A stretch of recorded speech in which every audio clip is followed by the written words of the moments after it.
Grape Ape, right? That was a cartoon? Grape Ape? Grape Ape. Yeah. He was a dude. Is that a Hanna-Barbera vehicle? Yeah, Of course I think Grape Ape was a Hanna-Barbera. The Great Grape Ape Show. That's a tongue twister. I've never once heard of that. And I've heard of Magilla Gorilla. We got a gorilla for sale, Magilla Gorilla. I didn't know that. It aired on ABC from September 6th to December 17th, 1975, and then continued to air reruns until 1978. Interesting. The Great Grape Ape Show. I have to Google the Great Grape Ape. Oh, I got to make sure we're live on the IG. Ooh. Go live. Great Grape Ape. Cartoon. Yeah. He was a 40-foot tall purple gorilla, even though they called him an ape. Gorilla. So stupid. It's the Great Grape Ape? The Great Grape Ape Show. The Great Grape Ape Show. Yes. All right. Oh, I remember this guy. Yeah. Yeah. How could you forget? You can't. There's a shitload of fucking episodes. That's a big sumbitch. Hell yeah. Hell yeah. What's going on, fellers? Well, I'm doing great. Not as great as the Great Grape Ape, but I'm doing great. I don't know. He hasn't been around since 78. Is he still alive? Is he still with us? Do we know that? I don't think they killed off. I don't think Hanna-Barbera has ever killed off any of his characters. Oh, yeah, they did. Like, killed them off in the middle of a cartoon? Yeah. Well, yeah. No. Maybe behind the scenes? Yeah, they're not going to let, you can't watch your Saturday morning cartoons and then see, like, someone taking Heathcliff behind the dumpster and putting a cap in his ass. Like fucking Dennis the Menace falling down an elevator shaft. There you go, Justin.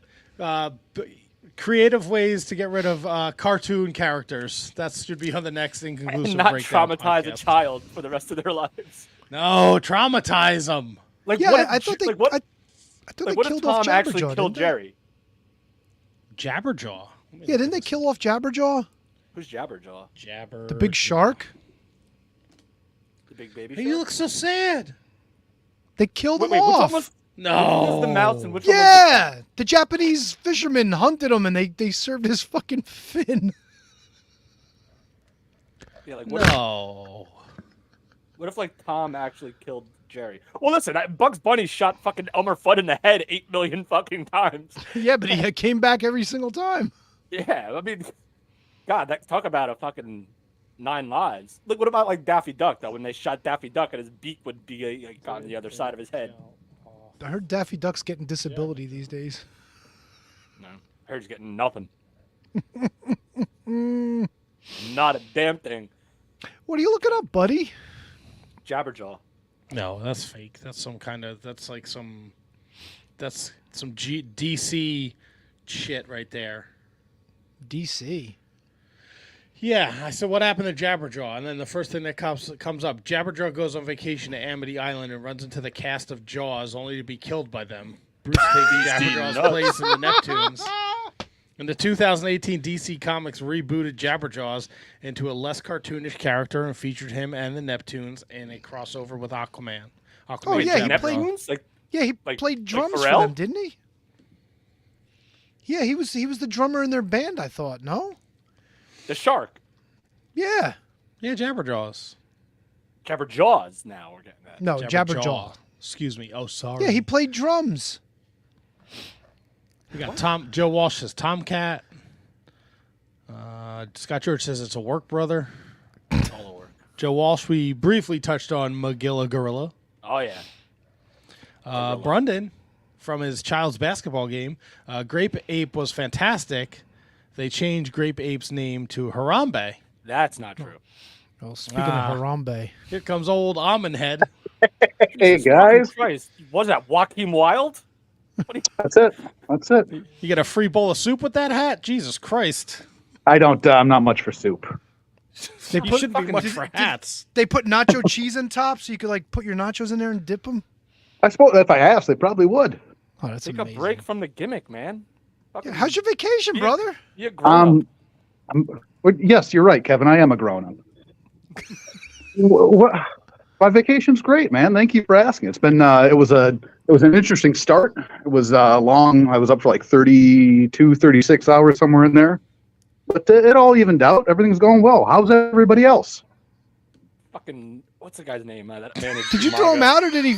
Wait, did you throw him out, or did he get disconnected? Did you? Was that you? Was that you? You fucking chud! No, you did not. All right, welcome back to the cast. Armando Estrada Bro. is back with us. Manager of Umaga, legendary manager of Umaga is here. Armando Alejandro Estrada. Thank you for joining us. Handsome Kevin, I had nothing to do with that nonsense. No, I figured Double T was thinking he was real funny just by the reaction I saw. I thought it was fucking hysterical. Oh, it was great. Do it again. Yeah, No, do it again. please don't. Fucking do it again. Oh yeah. Oh yeah. Tony, I got myself a new friend on Facebook. Really? I did. Is it Diana? It I is gotta- Diana. Oh yeah. Facebook? Yeah. Oh, Let me tell you this, HK. Please do. She finally got her gift for whatever reason. I Fantastic. could never get it to her until this past weekend. She loves Yeah. it. Also, Fantastic. a little surprised that you were not on the available list. I said, yeah. I said, Handsome Kevin's wife, came up with the idea, helped him out. She said, Kevin's married? And I was like, oh, yeah, Molly's delightful. She's like, She oh, said it no that kidding. surprisingly. She was shocked. I was a little let down by that. Well, I think Cabeza maybe... de almendra. Oh, here we go.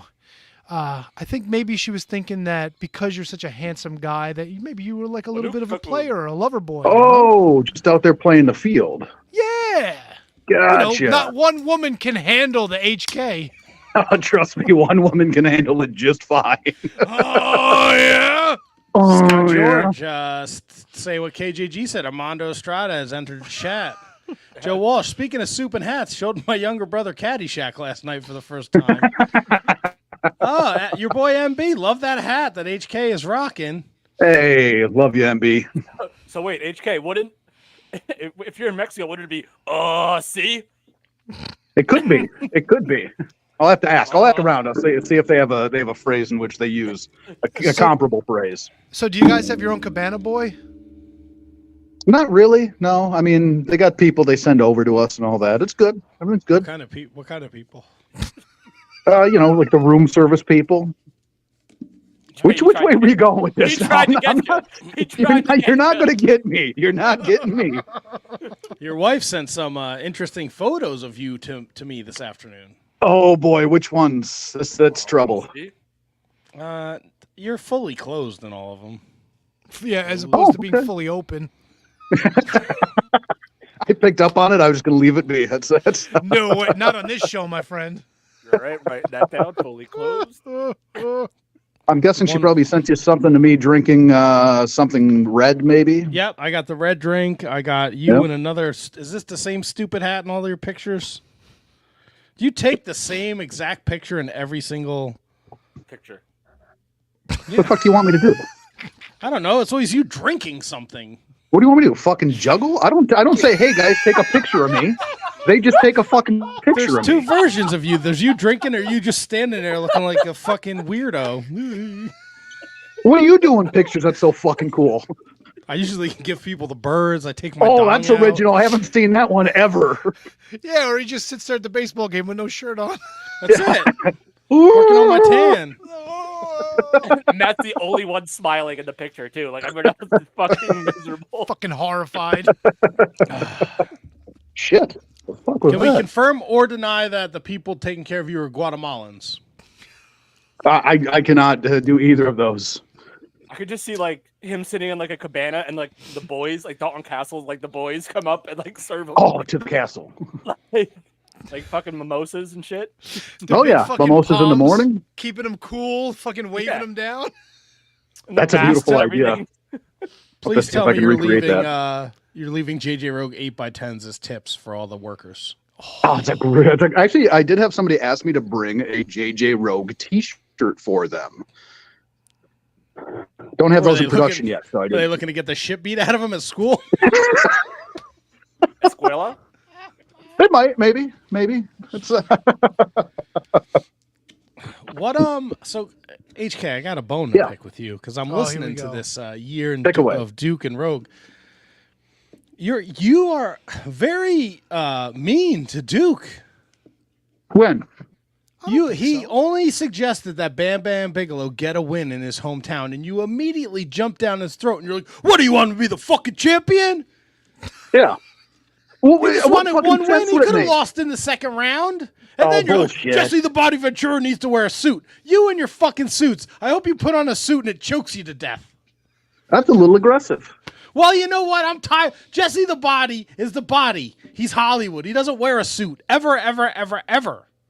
You know, how was your day, Ben Double T? You seem a little on edge today. My day is great. I'm drinking a C4. I've been up since like 7:30. That's what it is. It's the C4. You got not to the stop on that. C4. It's the C4. You got No, the I'm tingly excited. brain. We got a great show tonight. You're in Mexico.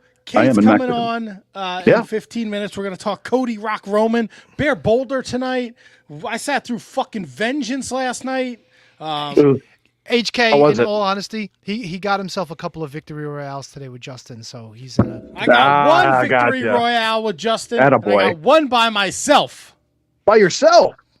Well done, By man. myself. Good job. And I'm excited to talk about professional wrestling with my friends. That's awesome. That's awesome. Yeah, so Good. hit the Good. brakes. Yeah, no, I was gonna say I'm fucking out of here. Well, I didn't tell you yelling. went to fucking Mexico. Hey, well, how's the weather? You still fucking depressed because there's green grass everywhere? Yeah, it fucking sucks. I hate it. Shitbird. Well, don't go to was Mexico, like- stupid. Go to Alaska. It was like 51 the morning I left. It was fucking miserable. Oh, God forbid it. It's winter, numbnuts. Well, fucking plenty global cold war- here. It's winter and you went to Mexico, so come on. How does this work? It works just fine. I'm pretty happy. You could have gone to fucking Alaska if you missed the winter so much. Really? Did they Go- make Alaska all inclusive and I didn't get the fucking memo? You go on to one of those Alaskan cruises, look at the whales. What? Catch He halibut? can do that. Shove it up He can your do that ass. in Minnesota.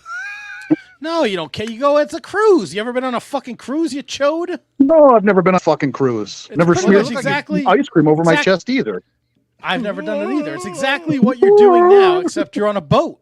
And then they stop at certain places. Yeah, and you're stuck with 5,000 chuds trying to get here Yeah. and everywhere the same time you are.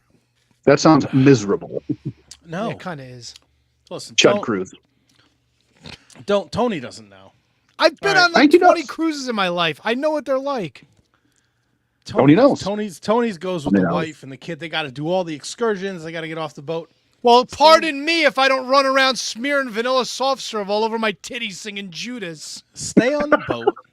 Let all these other retards get off the boat. Oh, come on now. I thought we were not going to censor the show anymore. What's the matter? I'm not censoring that. Let them all get off the fucking boat.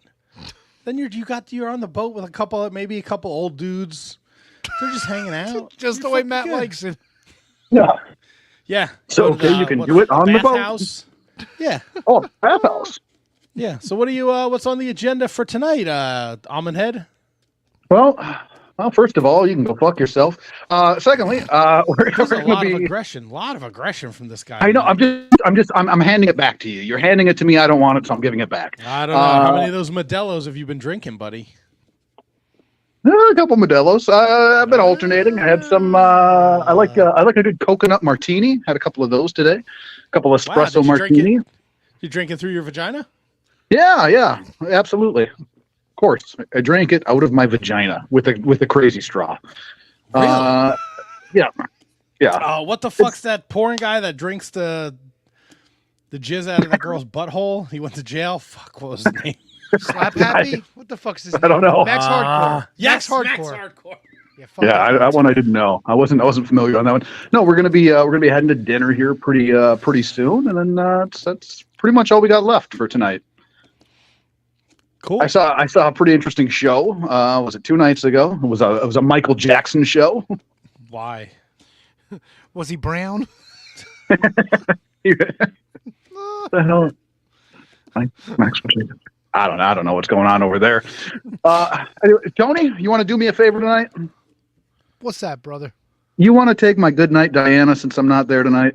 I would consider it an honor and a privilege, sir. I appreciate that. I appreciate that. I'll get out of you. You guys have a great show. I'm going to head to dinner. I will see you next week. Enjoy yourself and tell Molly we said hi. Thanks for the warning. I will do that. This fucking guy. Hasta luego, señor. Hasta luego. Yep. Cabeza de almendra. Yeah, mind you. Cabeza de Yep. almendra. Pasta and bagels, senor. Yes, there you go. Enjoy your vacation. see? I hope you come home with all your kidneys. All your kidneys. Get out of here, you. All right, well, we got a huge show. Episode 675 coming at you. Kate's joining us shortly to talk WrestleMania 40. Bear Boulder at 7:45. Vengeance, picks, new Patreon, and more. Next, start the fucking show. Jeez.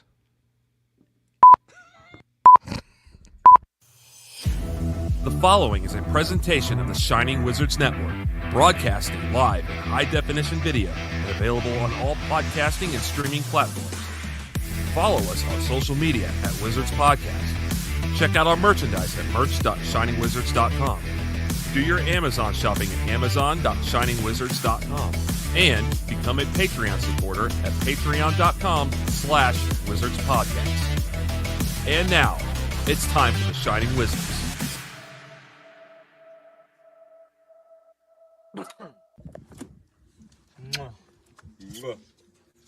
You're watching The Shining Wizard. Wrestling Podcast. Mwah.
You are tuned in live to episode 675 of the Shining Wizards Wrestling Podcast, coming to you live on social media, including the Instagram, going with you wherever you go on each and every one of those streaming and podcasting platforms. We got the OG crew in the house tonight, so let's just jump right into some wrestling talk. And talk about wrestling. Around the horn we go. Tony! Matt. KJG. Fellas, we're already in a Yeah. good mood today, aren't we? Having some fun? Hell yeah. Yeah. Oh, yeah. So how does this evening find you, gentlemen? Oh, it finds me very well. Thank you for asking. Good, Finds me in good a man. basement. Oh. Oh, Hey, zing-a-ling. The what do we call those guys? the Wolf Team. I don't think any single one of them say the opening line. I think the guy behind the camera says it. No, that's how they do it. They repeat, they say it, and then the dudes Oh. repeat it. Yeah. Gotcha. Pete and Repeat fell off a boat. Yes. Okay, because I was looking for some lip movement there. What are you, fucking David Letterman tonight? You're like tapping your fucking pen, flinging it around. Can you do Got a that lot flippy of- thing that he does? Like, whatever the fuck it is. I got a lot of energy. Tonight. I'm fired up. Yeah, stop drinking them C4s, bro. They're bad for you. No, don't tell. Don't. First of all, don't. fucking Don't tell me you how to live that? my Come life. on, man. Don't tell me. No, don't tell me how to live my life. All right, fine. All right. Secondly, I'm excited. It's Monday night. The Wizards are here. I was so excited. I accidentally put a reel for the podcast on my Instagram instead of the Wizards one, and it took me like 6 takes to get it right to begin with. So I just left it on mine. Hopefully, people who watch. So we're on your Instagram account. No. The reel, Tony, is like the pre-show. Like, hey, we got Kate tonight. We got Bear Boulder tonight. Make sure you tune in. I gotta stop you. Just so. It's just Boulder now. Just Boulder. Because they're the Iron Savages. They're not. He's Bear the Iron Country. Boulder. Well, fix your Twitter, bro. Oh, well, no, he's still Bear because he might not have the pull to get that shit changed yet. All right, Boulder. Because isn't changing your @ like really hard to do? Oh, I have no idea. Oh, okay. No clue on this end. Your guess? I just thought it was. I thought it was good as difficult to do. mine. So anyway, Boulder will be joining us. Yeah, it's gonna be a great 7:45. time. Kate's man. joining us. Hell yeah, man. It's WrestleMania fucking- season. Fuck that. Yeah, 100% agree. Oh, I'll talk about that when Kate gets here. How you I guys know. doing? Oh. Here, I was excited about wrestling last week. Not so much this week, my man. I'm more excited, believe it or not, about the other company than I am about what's going on in my favorite company right now. Wow. Look at that. I can't keep. Which one is that? I can't keep track. AEW. I've been liking their AEW shows. is your favorite now. I thought No. Impact was your favorite. No, all right, stop. AEW is the top two are AEW and WWE. I've been enjoying AEW a lot more than I have been previously in the last couple of months. In the last few weeks, I think Dynamite and Collision have both been fun the last few weeks. You know where KJG's living, Tony? Meaty part of the Venn diagram.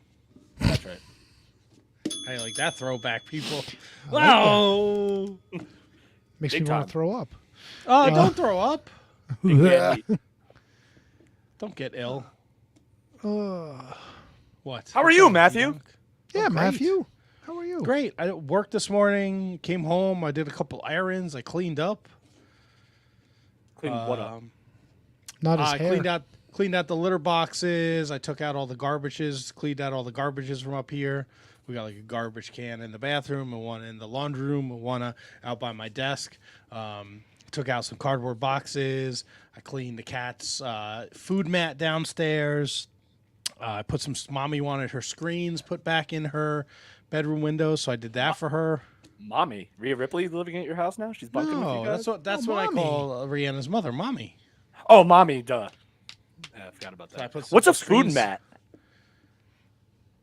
What's a food mat? It's where that I what you put said? his You had to water. clean the- Yeah, I put his water and his bowl on there. So if he spills food outside the bowl, it lands on the mat. Versus Okay. the floor. Yes, that I know. I just literally thought you put food on the mat instead of a bowl. Well, no, come on. What kind of savage do you think I am? Maybe an Iron Savage like our guest tonight. I'm not. Well versed in the Iron Savage lifestyle. Oh, I'm sorry to hear that. What are you gonna do, man? What are you gonna do? What are you gonna do?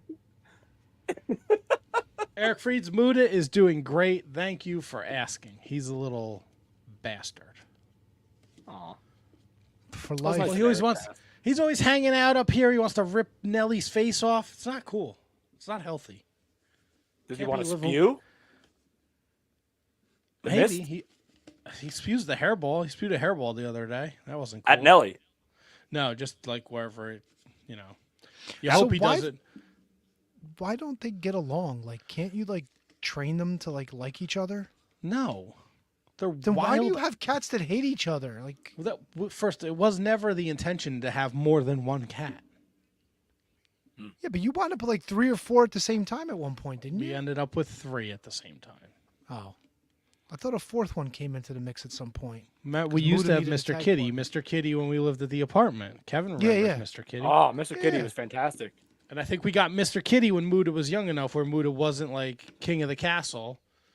And they were both boys, so they got along. And then Muda was here, and then we brought the girls in. And then he just very territorial, I guess. I don't know. Yeah, he's the big dog. Well, big Yeah, I'll but cat. you'd ask be- him. But you would think like he'd want to make bitches part of his, his Harem? home, Yeah. I mean, I don't know. He's a cat. He sleeps all day, runs around at night. I don't know what to tell you. Interesting. But I never understand cats. Cats are just a fucking. I like cats. I like them from far away. Far away. I Far- love my far cats. Cats Very are affectionate. weird. Matt's cats were very affectionate. All of them. Yeah, they rub Mr. on Kitty you. especially. They purr. They lift their assholes in the air, and then they fucking bite you when you're not looking. They do lift their butts. That's true. Cats are mean. Well, you present. probably did something to encourage, for them to want to bite you. No, cats are just mean, bro. Nah, you're crazy. My brother has I, 2 cats. They're fantastic.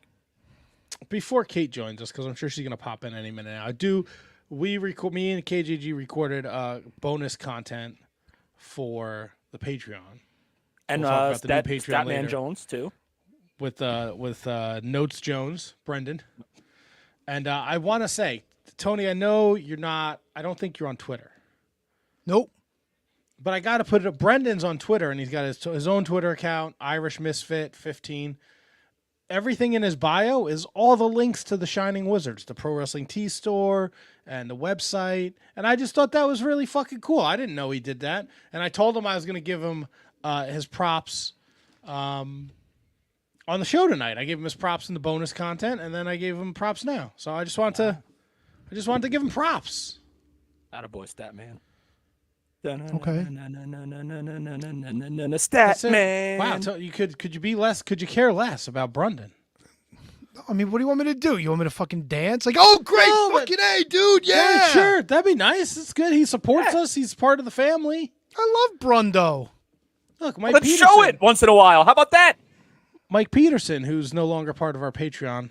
Check your shit, Mike. Best Wizard. I don't know why, Mike. Check your shit. That was news to me today. Look. I was just checking up on the Patreon, and somebody's payment didn't go through. Mike. Oh. All right. I think it's time for our first segment of the show. Matt, Yeah. how about Bring that? her in. Let's do sing it. Brunden's praises and then shit on our. I'm just having fun. Oh yeah, that's what it is. Fun. I ain't touching shit because when I try and bring somebody in, somebody takes her out. Cardi operation did I walk into? You're Oh. bullying Mike Peterson? I'm for not his bullying payment? anybody. This is what he does. He bullies No, everyone. Mike Peterson is a staunch supporter of the Shining Wizards Wrestling Podcast. But I know the people at Patreon, they don't send you a notification that says, hey, your shit didn't go through, or hey, we fucked up and you're not a Patreon anymore. So what if Mike Peterson goes to listen to the What If Shawn Michaels went to WCW in 1997 instead of Bret Hart bonus content, and he can't access it? And he goes, what the fuck, Patreon? And then he goes, why didn't the Wizards tell me? So I'm telling you now. There you go. Kate, Nice how Cody are you? shirt. I'm good. I'm glad to be here. I love doing this. This is It fun. looks great here, but when I stand up, boy, it looks like 10 pounds of shit in a 5-pound bag. There's a big advantage to like the up from like the titties up situation that is on the podcast. You don't have to see what's below. How you What, doing, Kate? fellers? Not much. I'm What's going good. on? It's just been a chaotic little year considering it's February 5th. There's been a lot happening. But I'm good. Been a busy couple of days. I had Friday at Fight Club when all this happened with SmackDown, everything we're going to talk about. And then 5 minutes before we went on air yesterday, the Rossi news happened. So it's just been like every post show I keep trying to do gets taken over by like some weird industry scandal. So I'm glad to sit here and talk a little bit about creative and stuff. I was very surprised by, I knew the reaction would be heightened with the Cody stuff. I did not think it was going to be pushed our post show to 3 hours of, I mean, knock on wood, lucky for us, super chats on Friday, but I did not think it was going to be so overwhelming of a rejection of the creative angle. It's pretty wild, and it's obviously sustained itself since. Well, yeah, I think it just shows how I think people are invested in Cody Rhodes more than anyone's ever been invested in WWE, WWF, and probably the last like 25 years. Like, this doesn't even hold a candle to the Bryan Danielson thing when he didn't come out in the Rumble and people want, like, this is nuts. As Kevin likes to say, nutso magutso. It is nuts. You know what? That's the perfect industry term for it. It is nutso magutso. I would say probably Punk was up there. Like that felt like probably the most like authentic since I started watching that I can compare it to, but just in a completely different way because this is the Mania main event and Punk was his contract just wasn't going to get renewed, right? So like a completely different situation. But to me, it just felt like such a failure on the fronts of this all could have been avoided if you just split the titles last year. because the storyline, I think people know it doesn't need the head of the table storyline, just doesn't need the title. The segment was awful because it made Cody look like the third wheel in his own choice. And now you have this match, and whether people, there's a lot of speculation of like the whole thing was orchestrated as a PR distraction. Well, now your story sucks because if you want to do a triple threat, then Cody's what? For the head of the table, like if Cody re-enters this picture, it's a head of the table match that you now set up. The most confusing thing that I saw, at least that Fightful reported, was that there was already merch being conceptualized and set up that was like Rock head of the table merch before Royal Rumble. So to go out of your way to have Cody win back-to-back Rumbles and call out and point at Roman like with tenacity when you already had this going on in the background is just bonkers. So it's been kind of cool to see the fans make this such an organic reaction. I don't know what they do. I don't know if you can backtrack on this, but I guess we'll see on Raw tonight. So there's one thing that I'm with you. I think WWE is out of their balls for what they did. And obviously we reports that it came from higher people than it basically came from The Rock, basically is what happened. So I do think there's a world, and I think Rock respects Triple H enough where Triple H goes to The Rock and be like, hey, man, like, come on, bro. Like, we got to figure something out. I do trust Triple H enough to somehow get out of it. It was a fucking meteor of bad creative and bad stuff on Friday. Like a freaking goddamn disaster. But I do have enough faith in Triple H where there's enough time between now and Mania where if Rock concedes to doing the right thing, they can finagle something else out of maybe transitioning to maybe Rock and Solo and Cody and Roman again. Like I'm looking at your face right now. I'm thinking that you don't have the same confidence that I do. I think you think that we're 100% getting one-on-one, or do you think we're getting a triple threat? No, I think the key to your sentence was, is The Rock going to renege? I think Triple H's plan the entire time was Cody. But I think The Rock entering here as a TKO board member at the last minute is the thing that throws a wrench in the gear. And I also just feel like, we sat there on Friday, like answering everybody's questions, and people are saying, well, maybe he beats him in Perth and then Cody has the title going into Mania, or maybe Survivor Series is at Madison Square Garden. And Sean just kind of threw up his hands and was like, we're at the point now people are fantasy booking the location of Survivor Series to get out of a jam that they could have just not put themselves in so easily. And the really dumb part of it to me is people wanted The Rock and Roman, and I think they still want The Rock and Roman. They just don't like how it got delivered, and what a waste of a Royal Rumble win and back-to-back Rumbles in the past 2 years of storytelling with Cody to get there. And the other problem is you have Seth Rollins on the other side of this, who Cody has beat 3 times and is coming back with a bum knee. So some fun fantasy booking that I did with Alex Pulaski over at Fight Club was, we thought of 2 things he thought of and I thought was cool. One was, because Seth is out, you have Seth turn heel and hire just like Bronson Reed or some huge heavy to go beat the ever living crap out of Cody. Until now, to equal the playing field, you got to do something. I mean, you got to turn him heel, that's for sure. Is there a world where they can transition if Seth is healthy? Is there a world where they can transition to Cody, Roman, and Rock Rollins? That makes no sense on so many. But I'm saying, is there a world where it could possibly, like, can they make it make sense? Because Rock put this whole spiel on how Seth Rollins' belt doesn't mean shit. So that's the other problem, was on Friday night, you had Roman Reigns go out there and say that whole belt is because the people surrounding it are a bunch of people who couldn't beat me. And Cody just stood there because he had nothing that he could rebut with. Yeah. I don't think you can, because if you're going to have The Rock in WrestleMania this year, it better be against Roman, right? But the other way to pivot Cody back to that story that I liked that we were kind of kicking around was, if Cody goes out there tonight and Drew McIntyre, who's just been a savage on everybody, and Sami Zayn, and this whole group comes out and Sami Zayn is like, are you kidding me? Like, I would have given anything for a second chance at Roman. And this is what you're doing? You're crawling back here. And if Drew gives he's been fantastic on this heel run. if Drew gives some kind of like look in the mirror type promo that kind of urges him to go back there, you could probably steer him back toward it, where it was like Cody just needed that extra push and the other people in the locker room are actually behind him because that kind of plays what's going on in real life.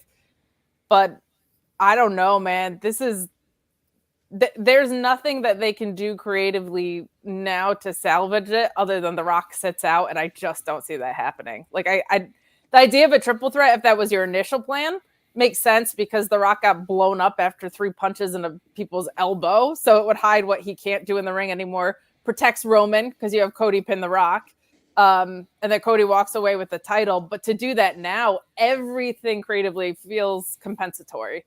Like it's brutal. And to me, Cody pinning The Rock, it just wouldn't have the same feel as him pinning Roman to me. No, the move was Cody beats Roman clean as a sheet, night 2, main event, WrestleMania. Like, that was the move. I don't know how and if you can get back there. But Cody beat Seth Rollins with 1 titty and 2 other times. And now he's coming back with the bum knee. Like, this is rough. I'm genuinely nervous he cashes in on Gunther and takes his Rumble win and says, that was actually my dad's belt, the IC title. You've been an unbeatable champion. I'm coming for you. They had that dalliance last Rumble where they basically had a match at the end of Royal Rumble. I'm sincerely nervous that that's what they're going to do. What if it is, because WrestleMania is 2 nights, what if it's Rock Roman night 1 and Cody Solo, and if Cody beats Solo, he gets the champion at night 2? I mean, you could do that. It just feels like a risky little game. Like it's no. Look, I agree. Look, I hate this. None of it makes any sense to me. I know everybody is reporting like The Rock had it in his contract that he gets this match and it was signed before Mania. Just none of it makes any fucking sense. This is The Rock. He's done everything. He doesn't need to main event a WrestleMania. He doesn't need to win the title. Like, this is the best stuff the WWE has been doing for the last 2 years since Cody came in. Why inject The Rock into it? It's mind-blowing. And what's funny is, Matt, I actually don't think it's been that great. Like, I feel like the Cody Brock feud was terrible. They never explained why it really happened. Cody's whole trajectory has been, I've been injured or fake injured, and my dad.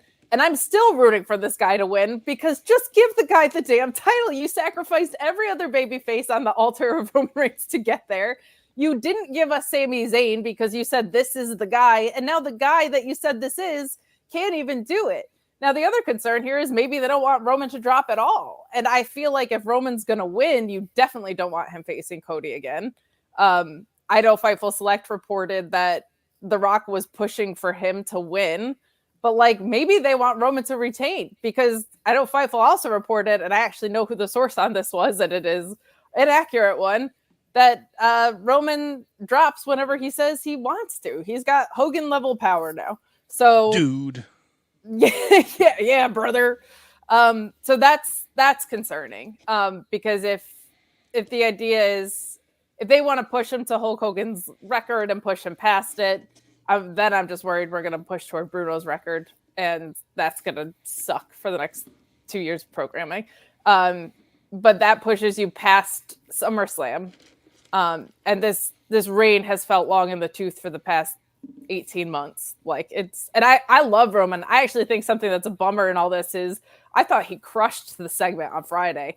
Like, he was great. He came out there. He was like, we have a huge issue here. My cousin's got no pop in the Royal Rumble. He's running down Cody. Cody has no retort, but he was excellent when he's been around. I think his absence and the way that they've accounted for it with Nick Aldis not really giving a shit about all of Roman's authority in this has been really great. But, man, if they keep this title on Roman past Mania, it's like, what stage is he going to drop it on? And you can kind of it's not the exact same thing. It's actually really not at all. But like Seth Rollins has been the only world heavyweight champion that we've known. And he's a babyface. Yes. Is someone going to challenge whoever challenges him? Like, are they going to beat him? I mean, if it's Cody, you'd think yes. But like, that's like, and I guess you could play around with it, Kate, and about how you could say like, yes, Cody did win this, but he still needs that. So if they want to go to Survivor Series, like he can, I guess it's kind of like crutch booking, but like if you have him beat Seth Rollins, he has it, eventually maybe loses to Drew or something like that. And then Survivor Series comes around or SummerSlam comes around, or even Mania next year or Rumble. You could have him saying, yes, that was awesome. That title means a lot to me, but it's not my story. Because only he can dictate what his story is. That's his story. So, like, I don't know. Like, what are your thoughts on him possibly beating Seth and then going after that at some point after losing it, or maybe holding both at the same time? I don't know. Yeah, some people were saying doing a unification angle with that down the line, but I'm just very sick of you unified Roman's titles to give up this title, and now you're going to unify them again. I'm already sick of the Triple Crown title at AEW because they've created no clarity around it. But they've had a history of doing that. They've unified the world in the Intercontinental, and then they brought the Intercontinental back. It's a storytelling device. Was my point. Like, stop. I was really hoping. Danny Russ, it's going to be great when they make Cody the host of WrestleMania. God. You know what? I won Royal Rumble, and there's nothing I'd like to do than host. And when they did that to Bayley, they had her get kicked down the ramp by the Bella Twins. So maybe maybe Awesome Truth can kick Cody down the ramp. It's what's funny is last year this felt like a mistake, and I remember Alan Cheapshot on Twitter saying, "Man, you can't put the toothpaste back in the tube." And then they kind of like led to this again, and they're blowing it again. I was really hoping it was going to be Gunther loses between now and Mania, and he's the one to beat Seth Rollins. That felt like such a cool payoff to me of this unbeatable champion finally getting beat by someone from now until Mania. So something interesting happens on the way. And then Gunther versus Seth feels like the perfect guy to beat Seth. You make somebody else in the process. It feels believable because Gunther's been so protected since he got to the main roster. But it feels like they were teasing that story and then they held off on it because of all of this. So I don't know, man. This is a really rough one to book your way out of because Cody can't just jump into a head of the table story. He's not Samoan. Not that we know of. Not that we know of. Yeah, maybe there's something that we don't know, but it's just such a failure of if last year we didn't have the title in the picture, this would have been perfect. Like this is something everybody had been asking for, but they gave us the monkey's paw of how to get there. Like you can't give us this. And I'm surprised and kind of delighted by how resoundingly this was rejected. Because also The Rock he is like the most physically fit. He's the epitome of being in shape is not ring shape. That guy was blown up after throwing 3 punches. So I'm also just keeping in mind WrestleMania is in Philly. They're looking for excuses to boo people in Philly. I have no interest in the in-ring of that either, based on the little bit that we've seen and how we know every single Roman Reigns match goes. Someone had said in our chat, and I loved this idea, you do Cody versus Roman, and then you have The Rock staving off the rest of the bloodline. Cody beats Roman, and then because The Rock staved off the rest of the bloodline, you have Rock versus Roman right there for you for SummerSlam or Saudi Arabia or whatever. Like having him do stuff on the outskirts of this so that Cody gets a fair fight makes total sense. So many directions they could have gone, and it just feels like with this much invested in the Roman title reign, to not have him drop clean to the guy that you've been telling us is the guy for 2 years at WrestleMania makes absolutely no sense to me. Well, it'll be interesting to see the press conference Thursday and what they do tonight and SmackDown. Because, we're still 2 months away from Mania, so this could all be, a lot of smoke and no fire. Keep my fingers crossed. Agreed. It just doesn't make none of it makes any sense to me. It just doesn't, Cody's even what they did on Raw last week where Seth comes out and Seth's like, you don't want to challenge for that title. You want this title. And we're like, but 2 nights before he pointed at Roman Reigns. He pointed at him after he won the Rumble. Like, what are we doing? Because him and Seth were both in skyboxes. So it's all very, very confusing right now.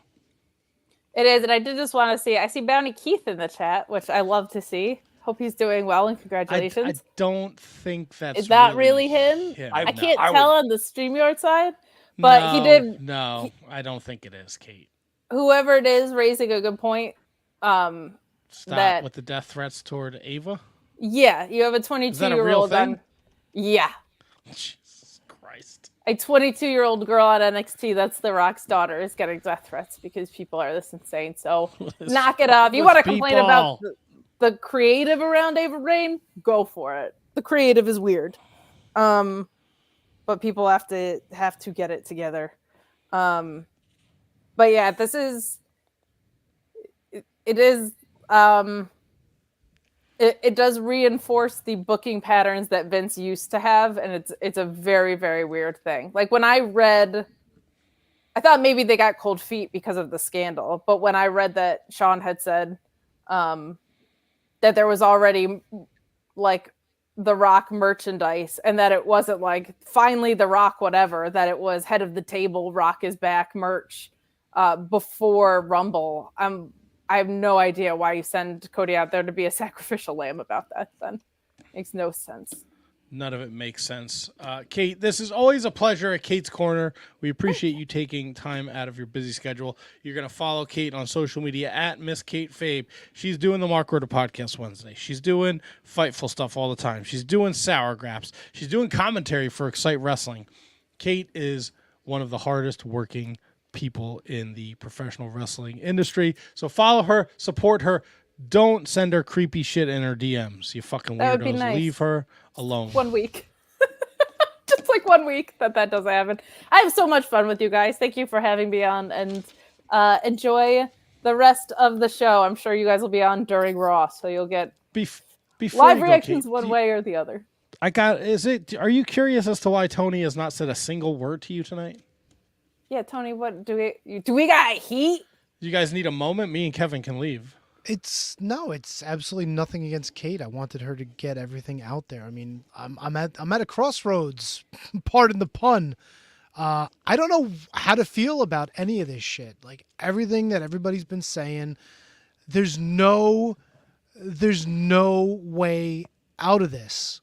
And as much as I've been watching everything for the past couple of weeks, getting back on board, following the stories, I feel like it was wasted time. There's nothing else to say. Like, what else can I add to the conversation? And it's nothing against you, Kate. It's the situation itself. No, it's as much as I always have to say about stuff. I was also pretty speechless. I on Friday, because I knew people were going to be heightened. I did not think it was going to be this. People were actively like, I just put my WrestleMania tickets up for sale because I have no desire to see that, and I wanted to see Cody. Now that feels preempted because it's 2 months and you could do anything between now and then, right? But there was somebody who broke my heart. They're an Eagles fan and they live in India, and this was like their big thing. They bought tickets after Rumble because Cody had won and pointed to Roman, and they were like, I'm going to see Cody beat Roman Reigns in the stadium where my favorite football team plays, and I'm going to see a bunch of my friends in America, and this was their thing, and they were like, I'm going to wait and see whether I want to do any of that. But it was telling to me, and I asked Sean, because I was like, I figured there were going to be chats and people were going to be pissed. Did you see this onslaught coming? And he was like, no, I did not. Would have cleared his Friday night out a little bit more had he known, but yeah.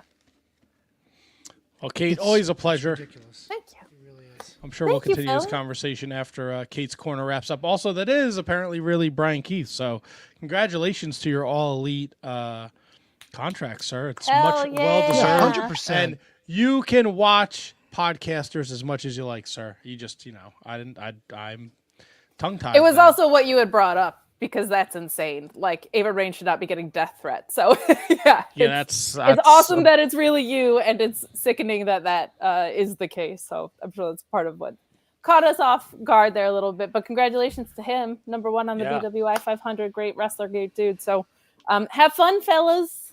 Thanks, All right. Kate. Enjoy Bye, the Kate. rest of your Later. Monday night. Thank you. Kate's Yeah, Corner. that's pretty dope, man. Bounty Hunter. That was a nice little segment too. After great match, by the way, too, with him and Eddie Kingston. Oh, yeah. Oh yeah. So are you gonna KJG? Are you gonna have a complete fucking meltdown if Cody doesn't win at WrestleMania? I might not watch WrestleMania. Like I'm not gonna watch it if they don't turn this fucking shit around. They're not, I'm not dude. watching They're it. not. I'm It's not over. Cody. Cody's going for that secondary piece of shit belt, and it's going to be The Rock and Roman's going to win, and it's just going to fucking move the shit along, dude. It's pathetic. It's pathetic. And if everything is true that The Rock squeezed himself in for all this shit, then he's a fucking bigger dickhead than people in media make him out to be. I don't know, man. It's just ridiculous, bro. It's ridiculous. It doesn't. You hear like the stories like when he was like, when he finally got rich and famous and he did that thing where he went back to the 7-Eleven where he used to steal Snickers and he bought Snickers for everybody. What like they you think fucking that's all do? but you think that's all like, I don't know. He's done it all. Like, yeah, but why would he buy Snickers to give them away for free? Why wouldn't he give the guy the money for all the fucking Snickers that he stole? And every fucking other month he was buying somebody a truck. Who gives a shit? Hey, brother, I got $1 million. Here's a truck. What the fuck? I don't know. Really? I don't know. I've Look, never heard. I genuinely get that The Rock is trying to be a nice guy. He thinks No, he's he's trying to pay not. it forward. That's the point. He's not, but in his head he thinks he is. Right. His ego is that freaking massive that he Thinks this is him giving back to the business, and it's not. business has never been freaking hotter. Like, you know what I'm saying? Like, Exactly. WWE's been hotter than it's ever, like, almost, and it's been in the last decade. They don't need The Rock, just like they don't need Brock. They don't need. I heard that he brought back Brian Gewirtz with him too. That was part of the deal. That Brian Gewirtz is going to be writing. I don't know if it's just for The Rock or if he's coming back to WWE. But Brian Gewirtz quit, didn't he? He didn't get fired. He left to work with Rock's production company. Yeah. Yep. So I don't see why that. If they wanted him, they'd take him back in a heartbeat. Brian Gewirtz is a fucking entertaining writer. But I would be shocked if that was a condition of what this is. This is stupid. All of it. Freaking dumb. It's so stupid. It's and there's so much goodness going on right now. Like Kate said, Drew McIntyre has been on a fucking amazing tear. His promos have been fucking top notch. When he said that he prayed for Seth Rollins to get hurt and for CM Punk to get hurt, and it came true. What a fucking dickhead! You want to talk about the host of WrestleMania? I guarantee you, if he wants it, it's CM Punk. Keep him involved. Let him be the host if he wants to. If he doesn't want to do it, he ain't gonna do it. I want Shane McMahon to be the host. I want him to tear the other quad this year. But anyway, yeah, you're right though, Tony. Him that line I did not see coming when he was like, I thought it was like, all right, because Drew like still kind of like shakes hands when he comes out with the fans, so he's kind of like he still has some little nuance of babyface left in him. But the fact that he went right there and said it, oh mamacita, like that was like, you out of your balls, Drew? Like I prayed for you to get hurt. That was a savage line, as Kate so astutely put in the chat there. Still sticking around. Drew's a savage. Jay Uso, dude, give me R-Truth Roman Reigns over Rock Roman Reigns. Give me R-Truth cashing in at the fucking Fireball, Great Ball of Fire fucking pay-per-view. He'll probably call it. It's really disheartening. And like I said, and I mean it, like, I just feel like up to this point, like, why did I fucking watch all this? Like, why did I invest my time? Like, the wind completely out of the collective sail of wrestling fans. People who have like literally got reinvested in a product that was so shitty under the pervert for so long. Now it was finally, and I kind of disagreed with it. I would love to have picked her brain more about that how she felt about the creative of WWE and specifically Cody. But the fact that like it's rebuilt itself up from the fucking terrible shit that McMahon had booked, and now, and just like in one fucking segment, Cody acting like a total pussbag, saying I'm giving my championship opportunity that I fought for, like Matt said, for 2 fucking years to a fucking celebrity who just happens to be the board of fucking directors guy. Like, out of your balls. Now, I do kind of want to play devil's advocate a touch. Go for it. We are 2 months away from WrestleMania, and Kevin, you've said it before when we talk about AEW. they have to create weekly TV. Right. With the sale to Netflix, right, with Netflix buying in on Raw, do you think this is a ploy to drive ratings through the roof, create a buzz around Mania? I mean, they're not doing a great job because people seem to be turning on the WWE immediately. I mean, the ink is dry. The deal's already done. So that's not. It's that to me. I understand what you're saying. Like if they were in the middle of shopping it, then yes, I would say, all right, I get it. I can tolerate it. But the deal's done. They signed it. It's not till 2025. So like, it's the end of the year, huh? It's next year. I understand that, but I mean, they don't have to. A, it's already signed. The deal's done. It's happening. And B, if you want, or whatever, too, if you wanted to do it later on, that would make more sense to start off the Netflix deal with a bang. Like, if you want Rock to... I'm not saying... God, see, I don't even want... No, I am saying Rock should never be champion again. But, like... Well, he shouldn't. Look, there's no gain from that, right?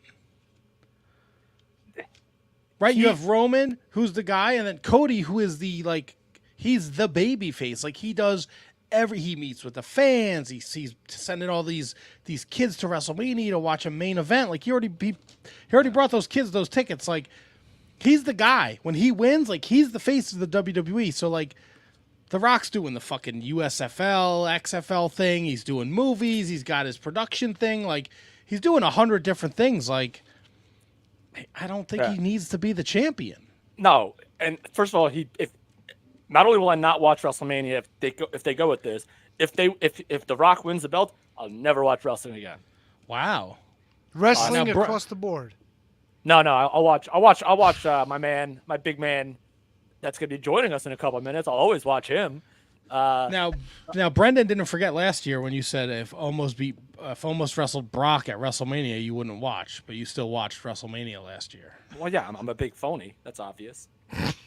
At least you're honest about it. All right, okay, fair how enough. do I care? But no, I can't have this. I need it. Cody, and to your point, Matt, Cody is kind of like, I know it makes it sound so old saying that he's this generation's John Cena, but he's this generation's John Cena, like being like the nicest guy, like in wrestling. Like, it's just, it's insane. All right, grinds my gears is what it does.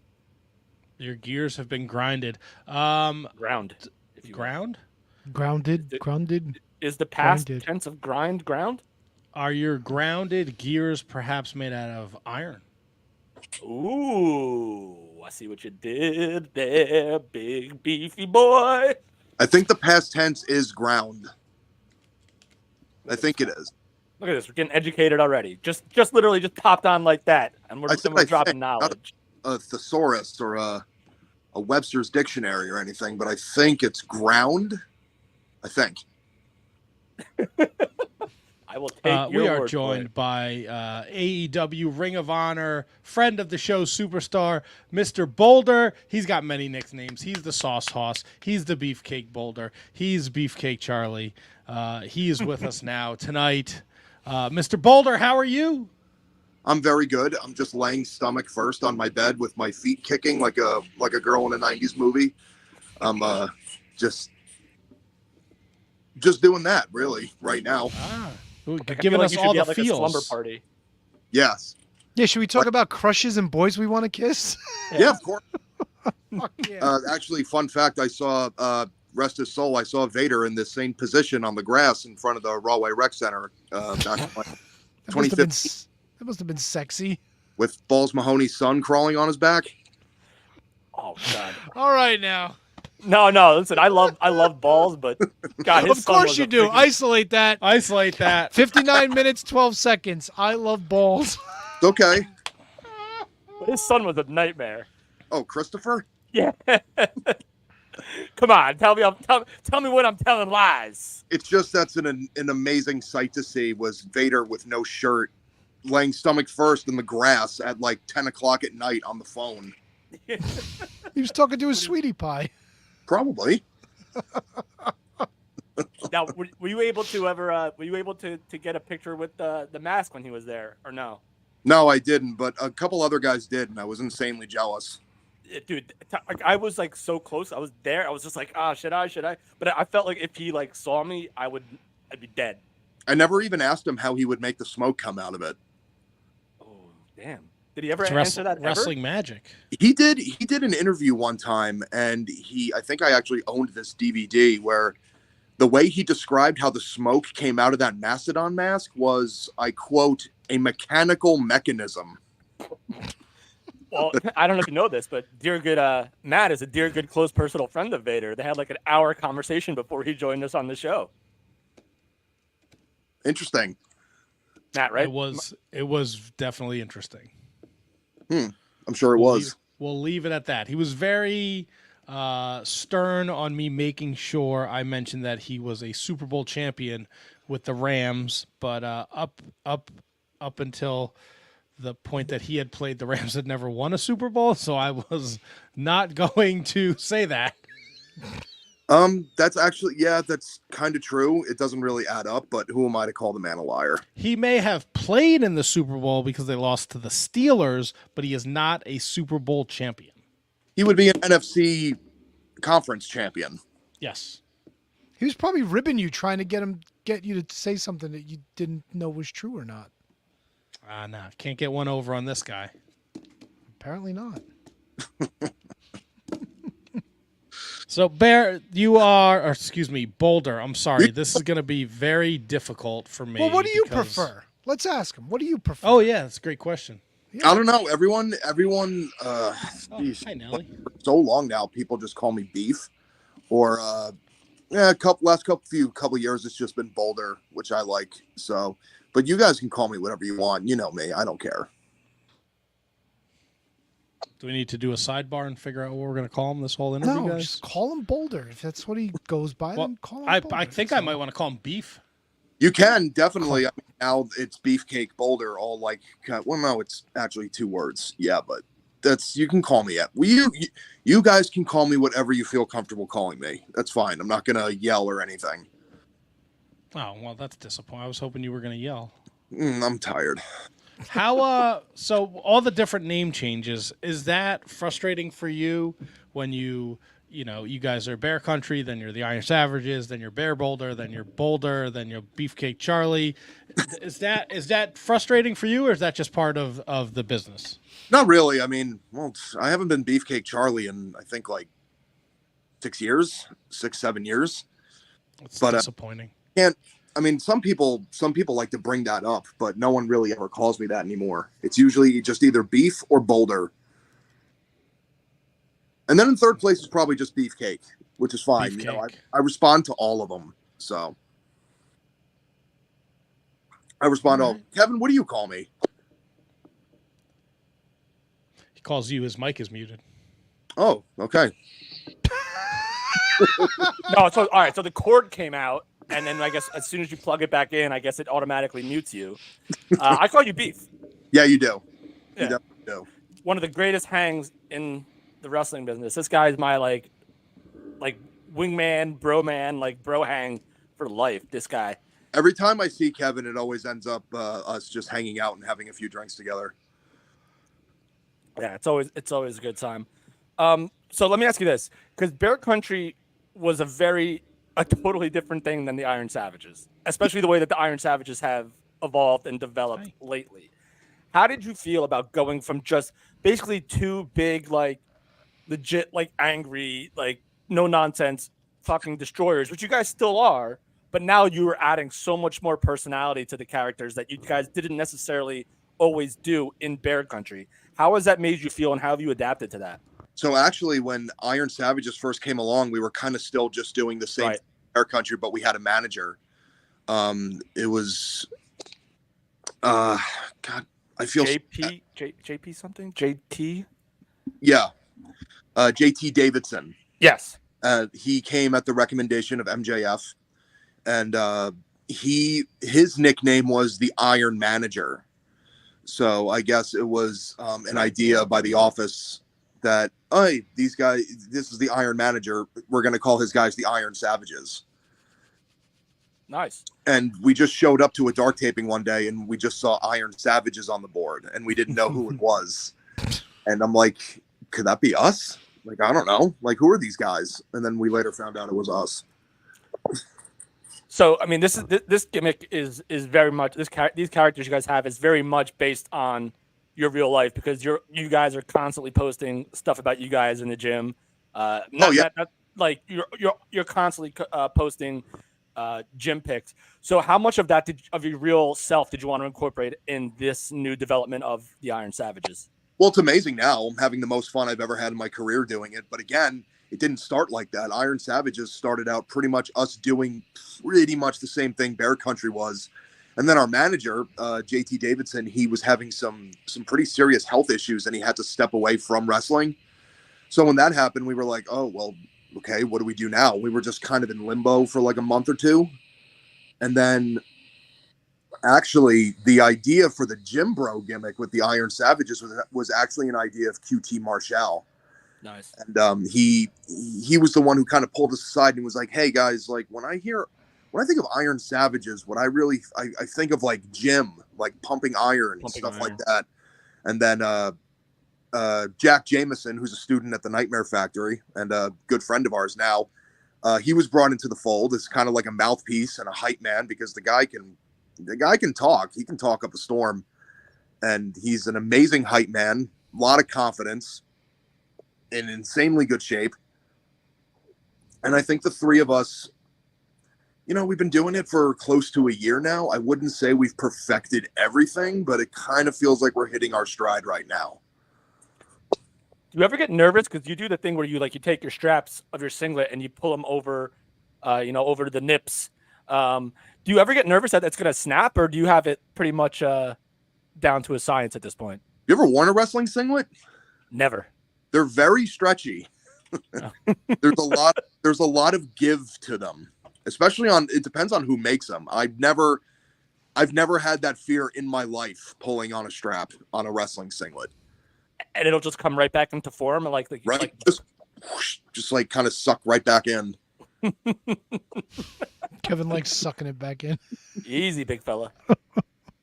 Hi-oh. You guys went from being like a mainstay on AEW Dark to one of the prominent tag teams in Ring of Honor now.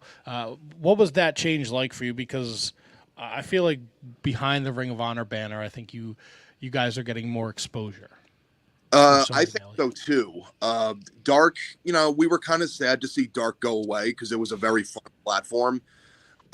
When they were doing the Dark and Ring of Honor tapings at Universal Studios, I really liked doing those, not just because I live 10 minutes away and it's an easy travel day for me, but it kind of gave Dark and Ring of Honor its own feel in like that kind of smaller enclosed environment. It gave it a different feel than actually AEW itself. Right. And I like that. Not to say that trust me, it's really cool going to these big arenas and wrestling on a Ring of Honor banner in front of all these fans. Like we just came back from Edinburgh, Texas, and that was a very, very hot crowd. They stayed till like 10 p.m. just on their feet the entire time. It was great. So what would you say would be your most pivotal match since you started with AEW / Ring of Honor? Like, what match do you really look back and say fuck, this is because I know you just recently wrestled the Undisputed Kingdom off top of their hottest angle. Is there a match is there a match where you felt like you really just fuck, this is awesome? So I have a few like that. The first one is it's definitely our first match we've ever had in AEW, our first time doing Dark, and we wrestled Uno and Stu from the Dark Order, and that was a great match. It was very fun. It's the match that they loved it in the back, and Cody personally pulled us aside and invited us to come back for the next set of tapings, and we kept coming back, and after a while we got contracted. Since we were there, I mean, not really in a most positive light, but a match that sticks out to me is our match April 2021 on Dynamite against Jurassic Express. That was the match where I tore my bicep. Yeah. Not very fun.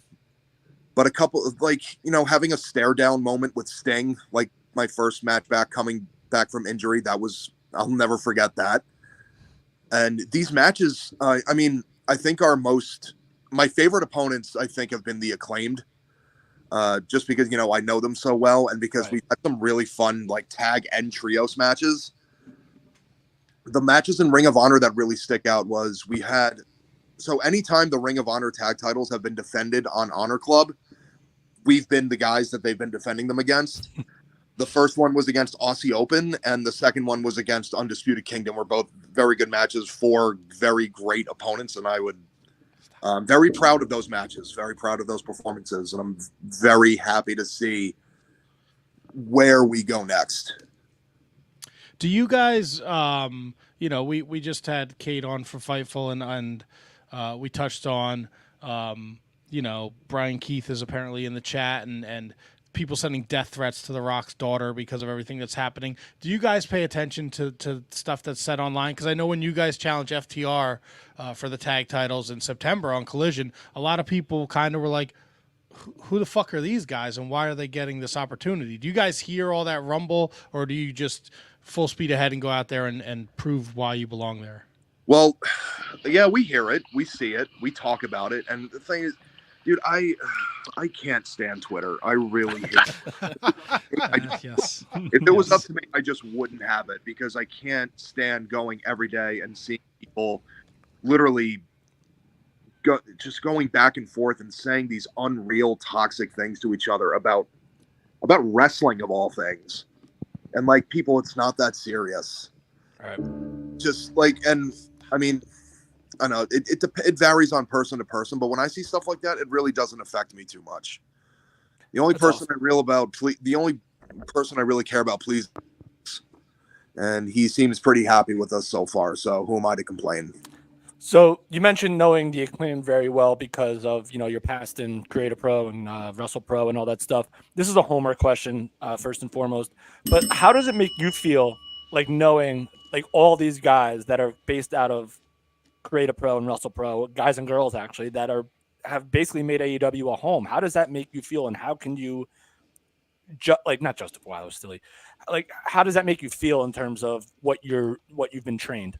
It makes me feel very proud because it's I tell people a lot. If you look between Creative Pro and Wrestle Pro, we have me, Bronson, Mark, Max, Chris. We have 6 people signed as wrestlers. 1 is a manager. Well, actually, in AEW, we have six people signed as wrestlers. 1 is a manager. 1 is a referee, and we have 1 signed as a referee in NXT. It's a very, it's a place I'm very proud to say I've come from. And I remember, this isn't exposing too much, but I remember after one of our first times at AEW, we were having a little after party in the hotel, and a bunch of the Creative Pro guys, we all took a picture together. And Tony happened to be walking by us while we were taking the picture, and he's looking at us, and he's like, is this all, this is all Creative Pro? All you guys, this is all Creative Pro? We were like, yeah.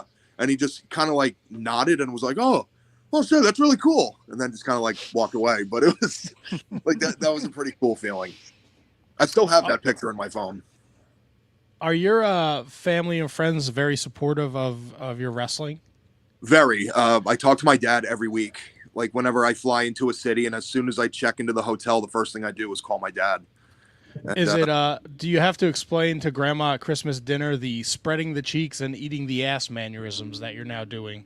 Not really, because I wait for them to bring it up to me, which they never do. So, and then I have very young cousins, under 10 years old, that watch me wrestle.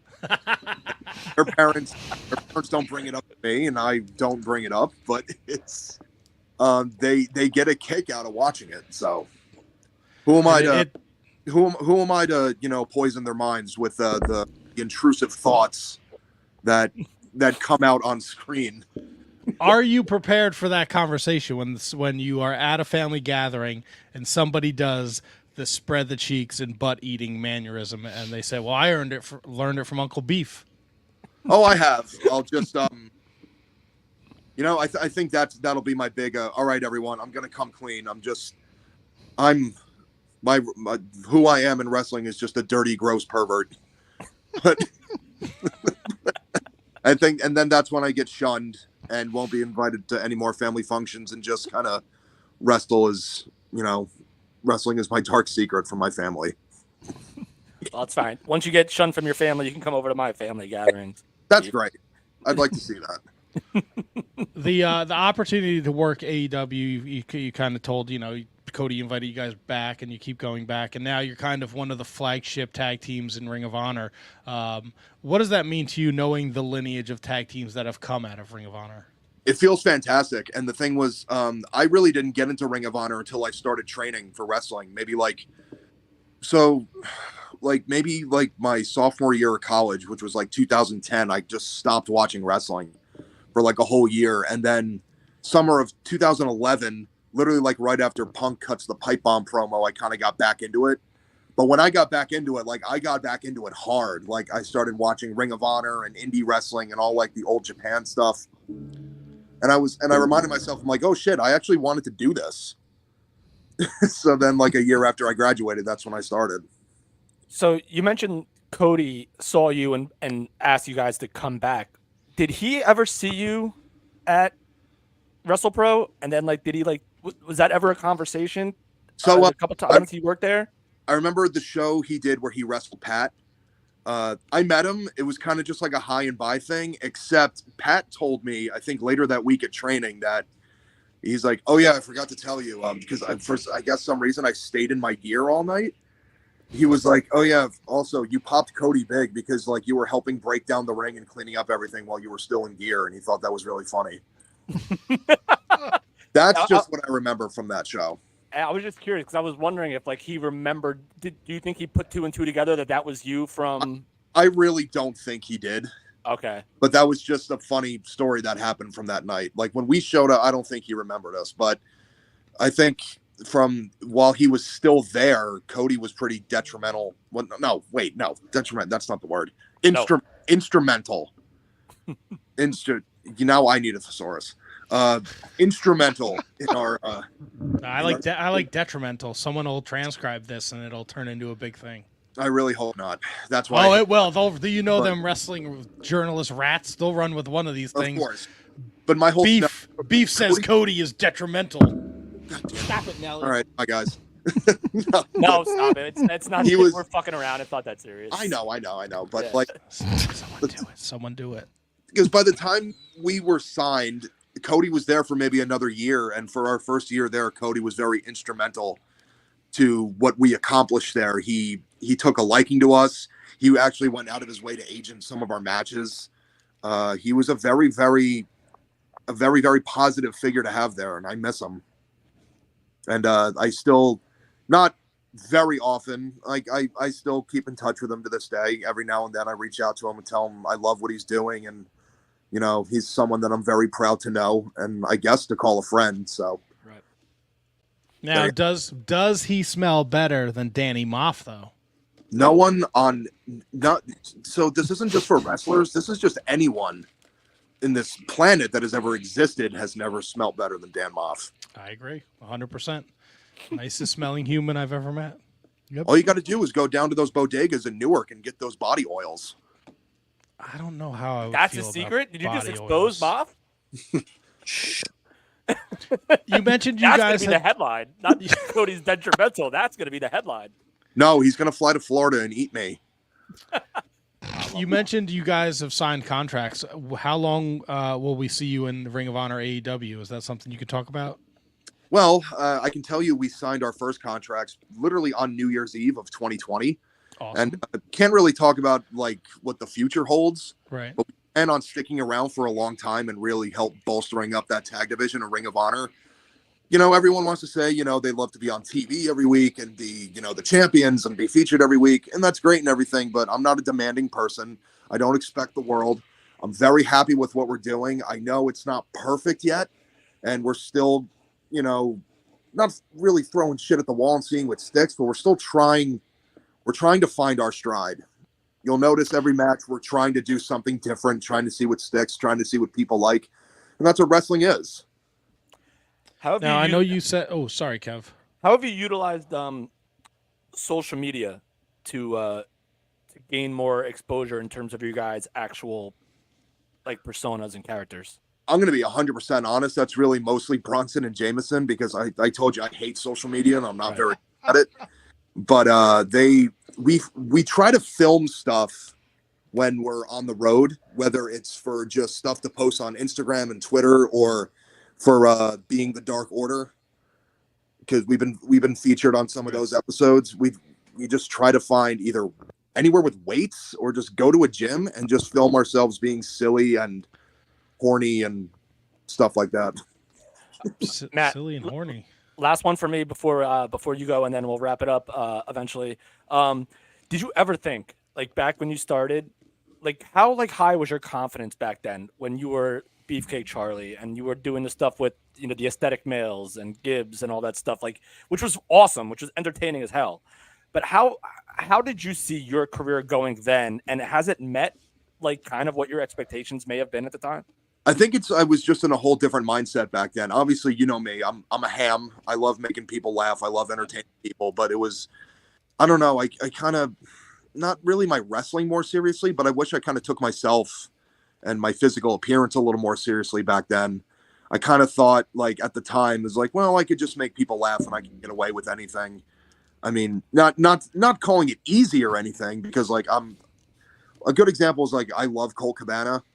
And it's like, at the time I thought like, oh, I could try to be like the next Colt Cabana because people love him and he's over and he's everywhere and people love him. And like, it just, obviously it's a lot harder than he makes it look. And I wasn't really going anywhere with it until, you know, me and Bronson was kind of doing his own thing, but you know, he was only like a couple of years in, maybe like 2 or 3 years in. And then we were both not really doing much. So we got the idea to team together. Do you prefer tag team work? Because I know what were you, Aesthetics Enterprise with Gibbs Aesthetic for a males. while. Mm-hmm. Well, yeah, most of my career I have been a tag wrestler. I don't think I really prefer one or the other. I guess if I had to say I prefer one, it would, you know, if I'm doing tag matches and like there's multiple people in the match, like I can pick up multiple people and throw them around, which always gets a great reaction from the crowd. But, you know, I don't really get to do too many singles matches, but it doesn't say I don't like doing them. Oh no, my internet. Do you have a how what is your relationship with Tony Khan? Is he involved with a lot of the Iron Savages stuff, or do you ever get feedback from him? So the thing is, Tony is a very, very, very extremely, extremely very busy guy. Of course. And most of the time I feel not afraid to talk to him, but it's like, well, he has so much to do, and I'm down here, and like I don't want to bother him with my ideas or problems.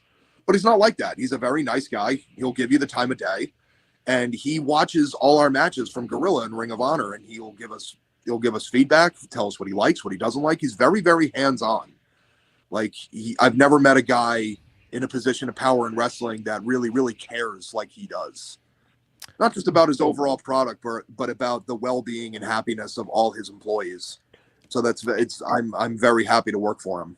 If you were a gambling man, I'm not. Do you think Tony Khan does the mannerism? Do you think he spreads the cheeks and he eats the butt? Do you want to hear a story? Oh yeah. Yes. Okay. After one of our matches, you know, it got a very good. He was he was like congratulating us on the match, and then we're walking away, and he goes, "Oh, Iron Savages, by the way, great job with the butt munching stuff." He called it butt munching. And said, That's fucking fantastic. He called them his regular friends, which I guess are like friends that don't watch wrestling. Okay. That maybe sometimes do, like sporadically. He was like, "Yeah, my regular friends were watching. They said they loved it." I'm like, "Oh, yeah, great." And then we started walking. Like, thank you, that's so great. And then we started walking away again. And then he calls us back a third time, and he goes, "Hey guys!" And then we look back, and he does it in front of us. He went, "That's whoa. Awesome." That's fucking hysterical. That It's has to be like my brain, and I will never ever forget as long as I live. That also has to be like the biggest. That's a compliment though when Yes. you know it's working, right? When Tony Khan takes a couple minutes out of his day to watch that and then have a good laugh with you about it. I think that's awesome. That's a fucking great story, man. Another time was when we really first started doing the Titty City thing. It was the first time a big Titty City chant broke out in the crowd, and the agent for our match goes, "Oh my God, they're chanting titties," and then because we were told that after our match, and then Tony's like, Tony thought the crowd was chanting meat, but the agent goes, "No, they're chanting. I think they're chanting titties," and Tony's like, he's like listening more. And then he smacks the agent on the shoulder and goes, "Oh my God, they're screaming titties!" For someone who said they got out of wrestling and then got back in, you had the opportunity, you and Bronson and Jack Jameson, to share their ring with the Von Erichs in Texas a couple months ago. How awesome was that? So first of all, let me just say, Brian Keith, that show was in Texas. Brian Keith coming out to Mike Jones, Still Tippin' in Texas. I thought that was a huge pop. But then to be in the ring when Stranglehold is playing and the Von Erichs come out and the place is going wild and we had a hell of a 6-man tag, that, you know what? That's a match that I left out. That's one of the matches I'm probably most proud about. It's got to be. That was a fantastic night and a fantastic match and an awesome atmosphere. Now I got two questions from me. One, problem. because we have a mutual friend. I don't know if you remember when we went to the hockey game. You used to work with him at the liquor store. We call him Ears, but you would know him as Alex. So, oh yeah, I love Alex. He'll be thrilled to hear that you were on the show. Oh, of course. But secondly, I gotta ask everybody. Oh, here we go. This might be a great answer. When was the last time you shit your pants? Huh. Oh, a thinker. He's a thinking. It wasn't Disney. It was happiest place on earth. That's the name of the episode. It wasn't Disney. That was close. It was a close call that one day, but I didn't. Were you just walking around or were you riding something? Dude, it's probably I was walking around, but honestly, it's probably sometimes when it's to and from the gym. Because I don't know what it is. Me and my buddy Bam, we joke about it. We call it the magnets in our stomach. Like, if you think you're not going to make it in time, you're like, oh, dude, the magnets are pulling really hard today. And it's either every day. It's literally every day, either when I get to the gym or when I come back from the gym. I don't know what it is. Like, I think I want to see a doctor about it because I don't think this is normal. And it concerns me some days. But then other days I'm just like, oh, it's just the magnets. Yeah. The magnets. The magnets. But when it actually like happened, I've just had maybe close to 100 close calls like in the last 2 years, but like nothing ever. And nothing ever in the ring, like Stone Cold, or Sid, no, but in the ring, no. But I have been in the ring with someone who has. Nice. I don't say his name because so you don't have to. But how does that like how does that get? All like, right. You don't. Please don't. I don't want you to throw anybody under the bus. But how does that like it happens? And then what do you guys do? Like someone's like, "Hey, I shit my pants. Let's go home." Take it home. Well, I'm just gonna say it. Don't do it. It was Nick Gage. Nick Gage. Oh, that's fine. Why does it not surprise me? It was on a Beyond Wrestling show, and he said, "Look, I shit my motherfucking pants." It was kind of like I gave him a body slam, and then like I picked him up and I gave him another one, and he said the second one is where it happened. And like I smelled it. He rolled out of the ring, and the people in the crowd smelled it, and like he apologized in the back later, and he was like, "Yeah, man, I'm sorry. I had a really it was those fucking gas station burritos, man. Fucked me up, man." And I'm like, was "Hey, it on the way up or was it on the way down?" I think it happened like when he just landed on the mat. I guess the full. But then he rolls out of the ring, and you guys just take it home. No. Well, luckily it wasn't a very long match because it How was many only fucking tables did you have to put him through? Actually, it was only like a 5-minute match, and then it ended in some kind of schmaz. It was like a total gimmick match, but very apologetic words. And then later, I saw him throw the shorts away. I'm like, oh no, dude, no, someone will probably buy those. Oh, 100% somebody would. Some fucking weirdo. Oh, that's fucking hysterical, Bro. After was the big tournament that GCW does every year. Is it the Nick Gage Invitational? Tournament of Survival. It was one of them. Okay. It was one of them, and I remember he won it, and the blood-soaked camo shorts that he wore for the whole tournament. Some fan bought him off him right after the tournament for $600. People are fucking weird. Yeah, man. Ugh. What's the so we had Kate from Fightful on before for Kate's Corner, and being a woman in the wrestling industry isn't the easiest thing, and her DMs probably get flooded with weird shit. But as a beefy boy, what's the weirdest shit that slid into your DMs? Oh, I'm not really fazed by anything anymore. But it's let's just say I have a very certain demographic that likes to watch me wrestle. Mostly people that like. So it's yeah, big fan of the Bears are big fans. Roar. Of the Beast Boy, huh? Oh yeah. How do you think I was able to make money when I was struggling on the indies? Is the wizard texting you from beyond the dead? No, thank God. He only DM'd me once when he was still alive, and nothing ever happened, I swear. How many times did he DM you after he died? Thankfully, none.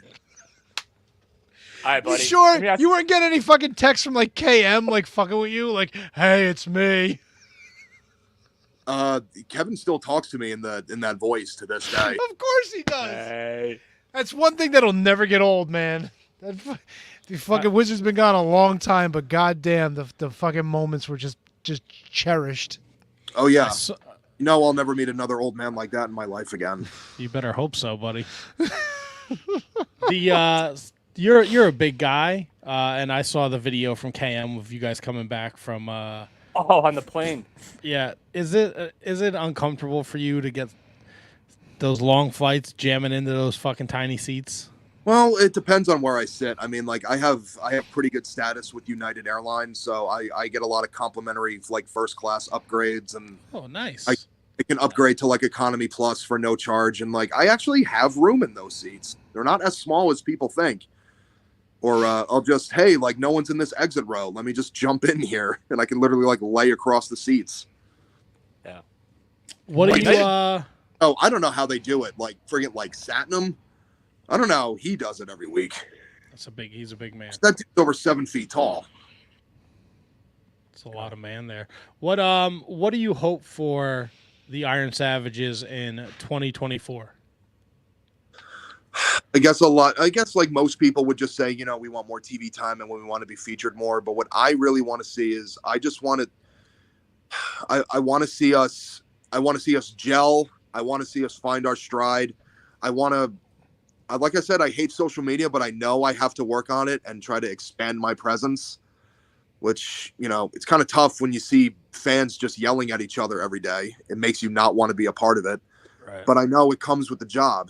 And I want to get our presence known. I want people to know who we are, and I want people to want to see us. That's really what it comes down to. So like obviously part of our job is to be critical about stuff that we see and don't necessarily like, or we compliment stuff that we do like. But something I'll never be critical of and always compliment is your ability to do impressions of professional wrestlers. Something that is literally uncanny. Who is your favorite wrestler to do the voice of, and can you leave our audience with a little bit? I don't know. I've done a Macho Man impression so much, but I don't even think it's that good. Do you have a good Brett, right? Don't you have a good Brett, or no? Not really. I mean, like all you got to do is just kind of talk like in a low tone and just kind of try to put on a little bit of a Canadian accent. But like, I don't know, someone to like alter my voice and really sound like, I really don't know anymore. Also, my voice has changed. Right. Weirdly Oh, enough. congratulations. You hit puberty? I know. Sometimes, dude, I'm 33 years old. My voice still cracks sometimes. The magnets weren't the only thing dropping in Bear's life. I mean, thank God they finally did. All right, so basically, I set something up. I set us up for failure. You're not going to do one.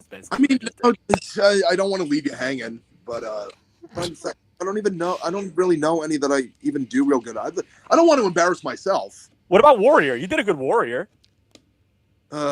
Ask Kevin to tell you a joke. Let's make it really uncomfortable. Yeah, I'll embarrass the fuck out of myself. Why don't you do a Beefcake Charlie impersonation? Oh God, You've been hearing that for almost an hour. I was just trying to give you an out, bro. That's it. You got a Nick Gage? Can you do a Nick Gage? I shit my fucking pants. That's just MDK all day. He was just very. He's like, hey man, you know, I'm fucking sorry about that, man. You know, it's just that fucking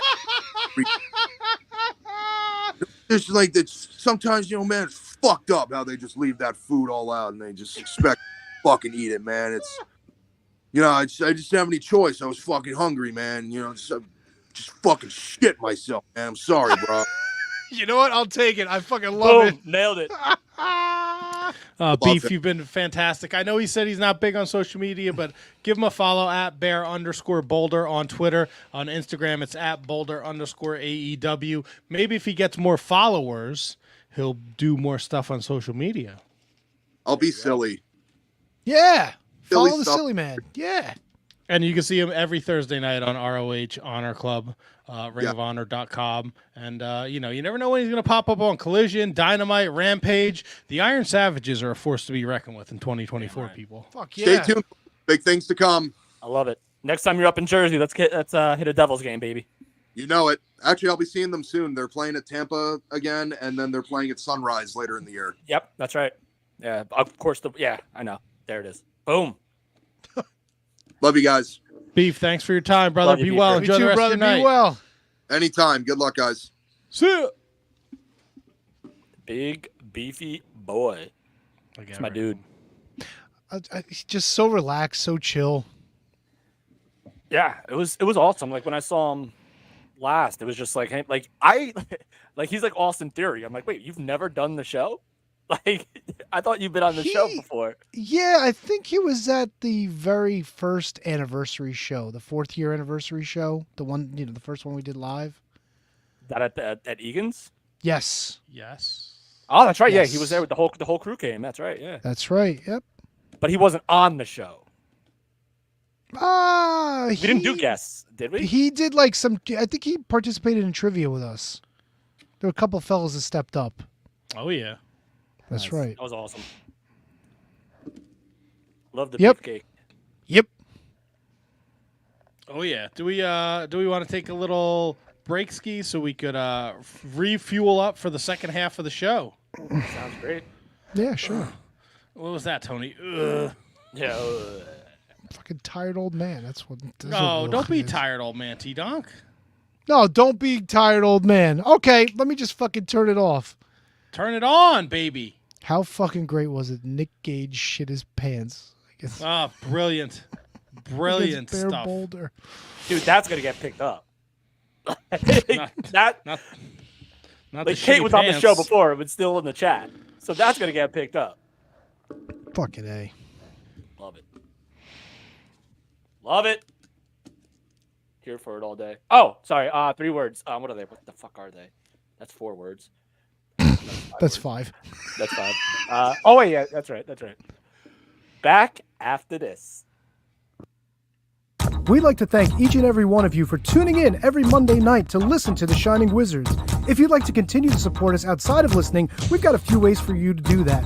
If you shop at Amazon, go over to amazon.shiningwizards.com, do your shopping as usual, and when you make your purchase, a little bit of that purchase price will go back to support the show.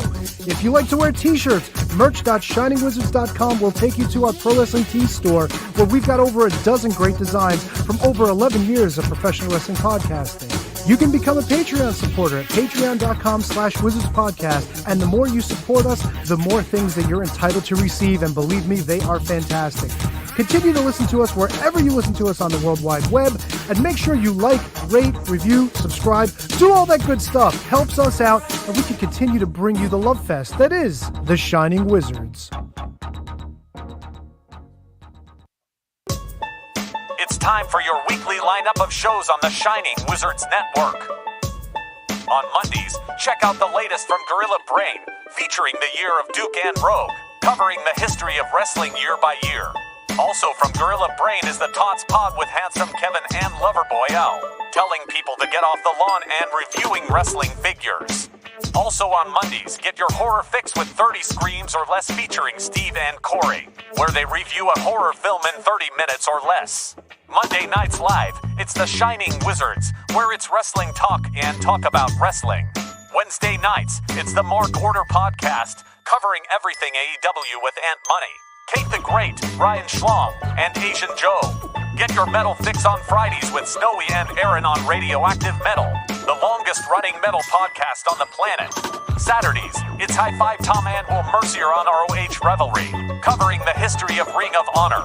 On Sundays, it's Inconclusive Breakdown with Justin and Vince, covering the week in pop culture, politics, and more. The Shining Wizards Network also features other great shows, including Bread Club, where Kieran and Matt cover everything New Japan Pro Wrestling. The Brocast, where brothers Alan and Tom watch some of the greatest and not-so-great matches in wrestling. Turnbuckle Throwbacks, where the Impact Playa Phil Rhea discusses current wrestling while paying homage to the past. And Wrestling Night in Canada, where Snowy, Matt, and Dustin put a north of the border perspective on the world of wrestling. Enjoy all the great shows on the Shining Wizards Network. Entertainment, here.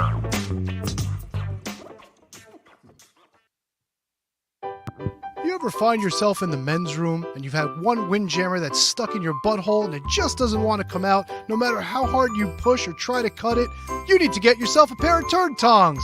With a comfort tip and a cushion grip, it's the easiest way to get those windjammers out of your butthole. And if you act now, you can get the bonus butt scraper absolutely free. Get a set for your car, put a set in the office, have one in each bathroom in your home. Turd tongs and the butt scraper will absolutely help you. You'll be so happy, you'll want to spend every waking moment in the men's room, even if you don't have to go to the bathroom. So get on the phone right now. Call 551-333-1030 for only $19.95 plus $3 shipping and handling, or send check or money order to Turd Tongs at the address on your screen. That We Turd got, Tongs commercial tickles me every We time. got more products coming. I've been in touch with Inclusive, and their innovation department is going to be sending us new commercials soon. So I like that innovation department, new commercials. You know what else is new, Tony, Kevin? Nick Gage's drawers. No, my friends. Brand new tiers on the Patreon. We have reformatted our Patreon. So if you're out there, you want to support the Shining Wizards Wrestling Podcast, you can do so right now for as little as $1 a month at patreon.com/Wizards Podcast. And we're just going to run down really quickly. At the $1 level, you enter the jobber phase. Your support is what keeps the train rolling. Become a lovable jobber and help us look good. Maybe you're not happy with the jobber. Maybe you want to be the curtain jerker. For $3 a month, you'll have access to our Patreon exclusive episode library. Not just the episodes that we do when you join up, but everything we've done beforehand. So we put out, right now we're popping out 2 shows a month. So at $3 a month, you get access to all the bonus content. $5 a month, you're on the mid-card, dude. And you'll have access to all the exclusive episodes. And at the end of every single show, you will get credit as a producer each week. So $5 a month, you get a bonus content, and you see your fun name on our YouTube videos here. $10 a month, you're a legend, brother. Dude. Let me tell you what the legends get to do. All right? For $10 a month, you will not only become a Patreon producer with access to the exclusive episodes, dude, but each month you'll get given exclusive access to our online Streamyard chat for a bonus episode, brother. That's right. $10 a month. You get to join one of the four of us, maybe more, as we do a little bonus episode in the Streamyard just for the Patreon people. $25 a month, you can become the main event. And that $25 contribution will become a Patreon producer with access to exclusive episodes. You get the StreamYard chat, and each month you'll get to pick the topic and take part in a Patreon bonus episode. So now you get to decide what we're gonna shoot the shit about. Is going to become a Patreon exclusive, and then the biggest of them all, $50 a month. You're a Hall of Famer. You'll be inducted into the Shining Wizards Hall of Fame. For your $50 a month, you'll get everything from the tiers below. Plus, you get to sit in and be part of this show. Woo, woo, woo, woo, woo, woo. So look, you want to sit in? You want to interview Bear Bronson? A beefy boy, Boulder, whatever the fuck his name is. Too many names in my brain right now. Too much going on. You could do $50 a month. I know it's a lot, and if you don't have it, I understand. You can go down to the $1 tier. But man, you want to sit in with us on a show? Boom. So check it out. Wizards Podcast, patreon.com/Wizards Podcast. Yeah, man. Yeah, buddy. Come on. I like it. Fuck. It's a big opportunity for people who's got the buku bucks. Also want to birthday shout out to a longtime listener and friend. Happy birthday, Lisa. It's Lisa's birthday today, people. Happy birthday, Lisa. February 5th of this wonderful year. Did not know that. Happy birthday, Lisa. You learn something new every day. Yep. That's right. Yep. All right, now, where do we want to take this party, guys? Did anyone watch NXT Vengeance Day? I did. Didn't. Me and KJG? That's right. All right, so I'm going to put up the picks here for you guys. Okay. I did something fancy, too. We could talk over this. I had a like little this. time yesterday, so that's not what I wanted to pull up. That's huge. That was stupid. Who picked Rogue?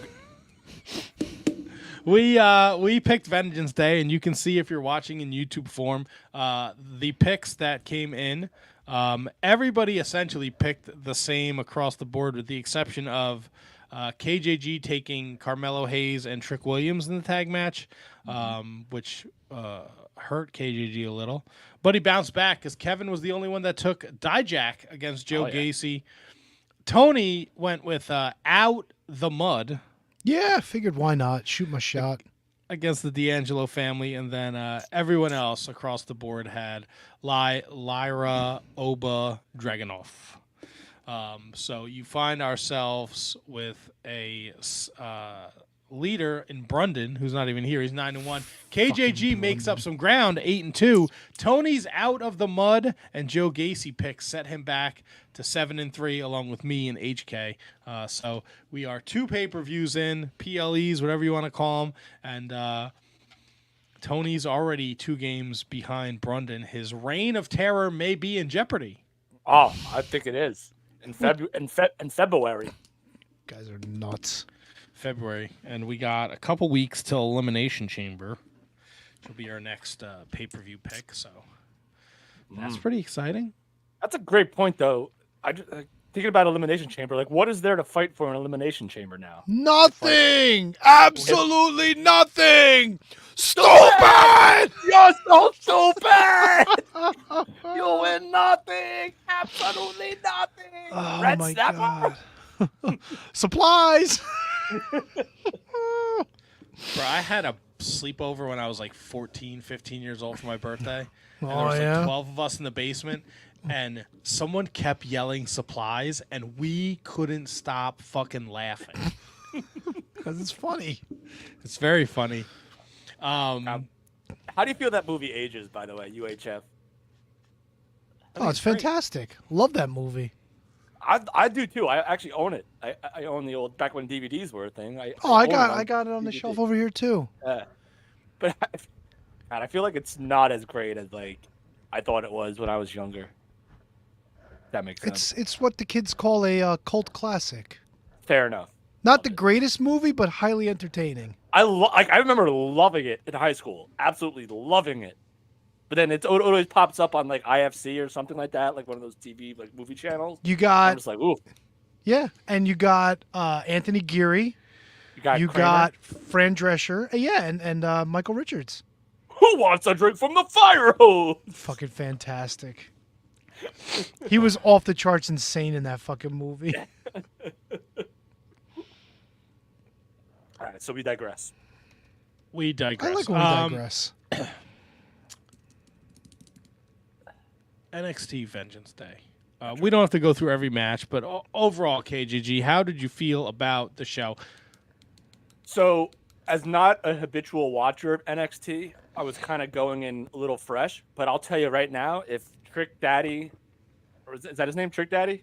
Trick Williams? Trick Williams and Dragunov isn't a candidate for Match of the Year. Dude, that was so exciting. And so they did a great job of wrestling and telling a story with their wrestling and with the mellow stuff. Like, totally, like, won me over. Like, I was going through, like, the kind of, like, fast forward a little bit, this and that. Not that match. I watched twice because it was that good. If you want to go to the women's match, that confused me a little bit with Lola Vice getting involved. I guess cashing in NXT's version of Money in the Bank. Yeah, But she won that. What the fuck do they call it? The women's. It's like the contract. It's like it's kind of like they use the terms like they use for Money in the Bank, like cashing in, like the contract that she won somewhere. But still, like even then, it made it really exciting. As confused as I was, her involvement made the match really, really exciting, and you never really knew at that point. Everything was up in the air. I still thought that Lola had a very good chance, or Lyra had a really good chance of retaining, but they didn't. They kept you on the edge of your seat for that match, 100%. That's the thank you apron bump. It's the breakout tournament. That's right. Yes. Breakout. Yeah,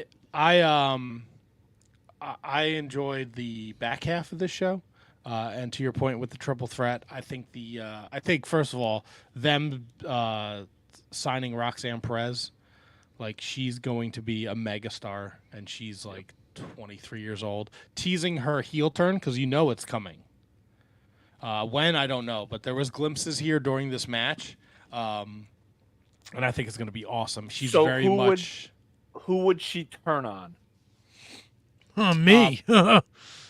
I think you're starting to see some heel tendencies from her that weren't there before. She's a heel. So I don't know who you have her turn on, Right. but I'm not in tune with everything NXT is doing, but I'm sure. Right. It's one of those things that they when the turn happens, they will look back and this is where the cracks in the foundation started in this three-way where she maybe did something less favorable, something she usually doesn't do. Let me ask you this, Matt, and Tony as well. Has there ever been like a heel turn where someone doesn't actually turn on somebody? Like has someone like other than like being off and like coming back? Like, has anyone all of a sudden just decided I'm a bad guy now? I think the fans decided for Brett during that match with Austin. Okay. That makes sense. At Mania, right? 13? Right. And he didn't necessarily turn on Austin because that was a double turn because Austin was the bad guy. That's a good one. He did put Austin back in the sharpshooter, and then Ken Shamrock had to break it up, right? Right, but here's the thing, though. But Austin was the bad guy. Like, he doesn't, like, turn on a fellow, like, good guy. You know what I mean? So, like, that was just a complete, like, 1 in a million double turn that worked out perfectly. So, like, I can't think of another off the top of my head. Like, maybe Hulk Hogan turning babyface with Bob Backlund. Like, he's good now. Like, well, he Hogan came out to save Bob Backlund. Did he? Yeah, Bob Backlund was getting beat up by the Samoans, and the Hulkster came out and saved him. Okay, all right. And that was he changed his ways. But like, has anyone ever turned heel without actually turning on somebody? Huh. When you say turning on somebody, like an action in the ring? Yeah, like say like yeah, basically is what I'm saying. Okay. Or like Orndorff, obviously Orndorff didn't pick up Hogan's phone call, and that's what. No, but he Hogan turned didn't on pick Hogan. off. Okay. I mean, you got the opposite when Bobby Heenan tried selling Hercules' contract. Right. But yeah, no, I mean, you could also say the same thing with Big Boss Man when he turned babyface. He didn't necessarily hit anybody, but he saved Jake the Snake with the handcuffs, unlocked him from the handcuffs. But like, I guess turning heel, There's got to be something from like those last 2 years of WCW where someone just was a bad guy, was a good guy one week, and just was a bad guy next week, and there was no rhyme or reason. fair. That's probably our best bet. That's 100%. Or Big Show. Oh yeah, there you go. There you go. Matthew Birch said he really enjoyed the Dijak Gacy match. I think Dijak is constantly doing some of the best work on the NXT roster as of late. I did enjoy that match.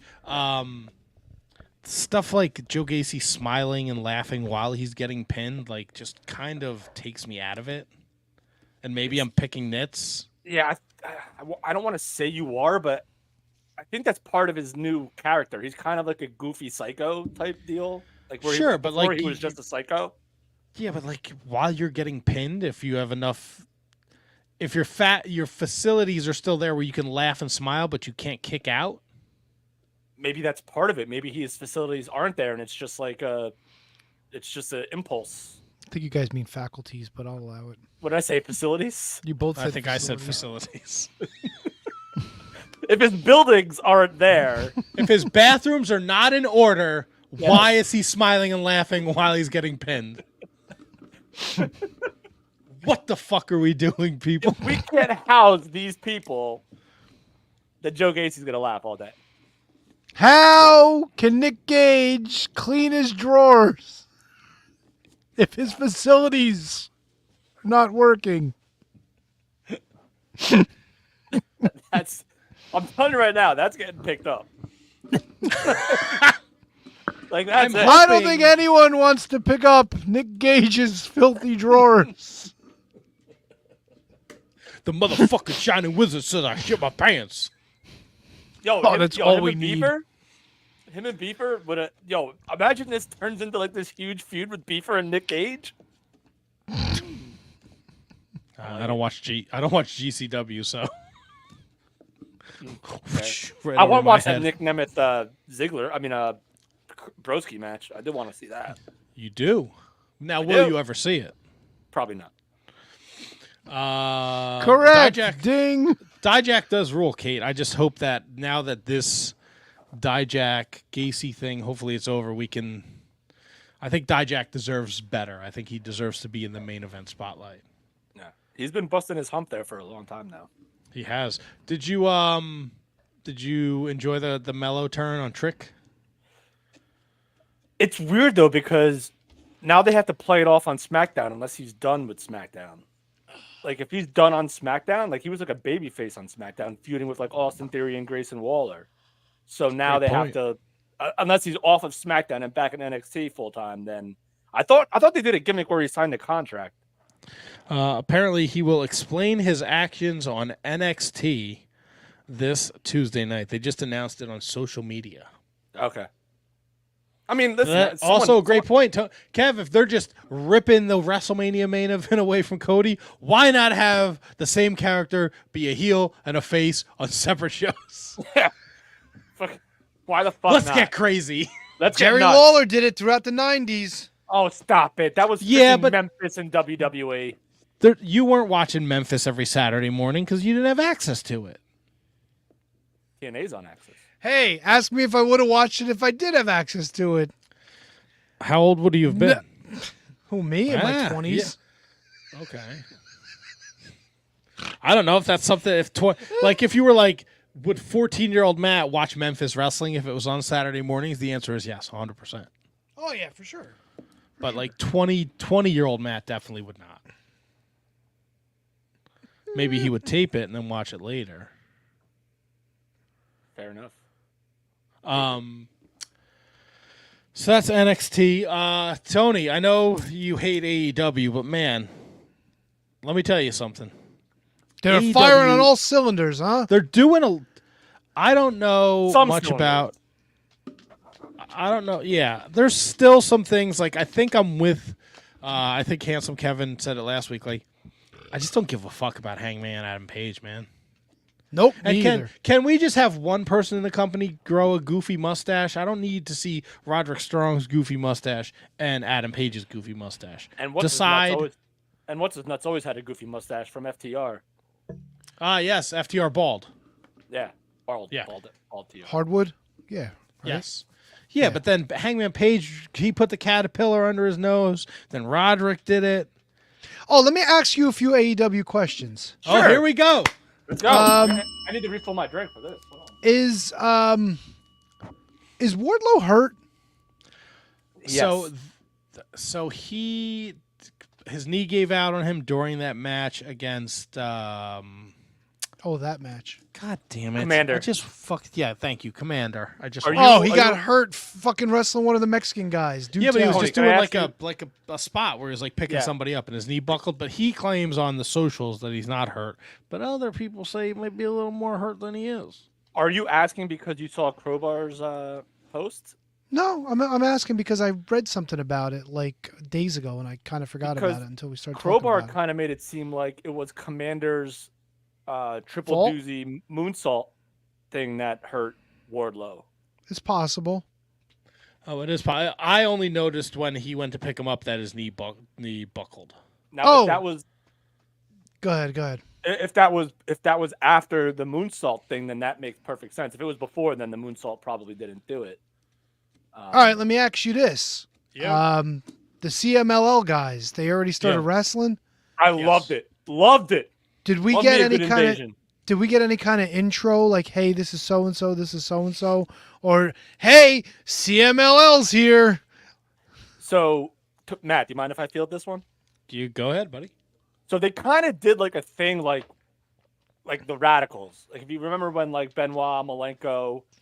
Except for Saturn. when these guys showed up, nobody cared because nobody knew who the fuck they were. But once Mox got involved in the crowd at first, it was kind of just like when Road Dogg got involved, and then after the match, Mox gave him like the fucking double birds. I think he did that. Like he went. Did up and Moxley taunted win? them. Yeah, Mox won. of course. So Moxley wrestled Jeff Hardy. Oh, and Jeff and Hardy's Jeff from Hardy gave him the CMLL? bird. Oh, I love that. No. Jesus. Come on, Tony.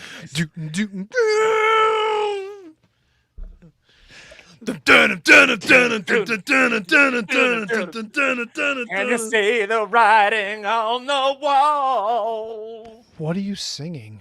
That was his singles music. Oh, the bang, ding, ding, ding, bang, the bone see no finger bang. Jeff Hardy opens the show and he takes on John Moxley. And during the intro, Tony and Sockface Taz tell us that the CMLL guys are in the crowd. The CMLL guys are here. I can't wait. It's CMLL. And they introduce them as Mystico, Voldor Jr., Mescalor Dorado. Voldemort? Volador Jr. Volador. Oh, Junior. And Where's Senior these days? Henchachero? I will butcher this dude's name. till the end of time. Henchachero? I don't know butchered how to it. pronounce it either, and I literally just watched Collision today.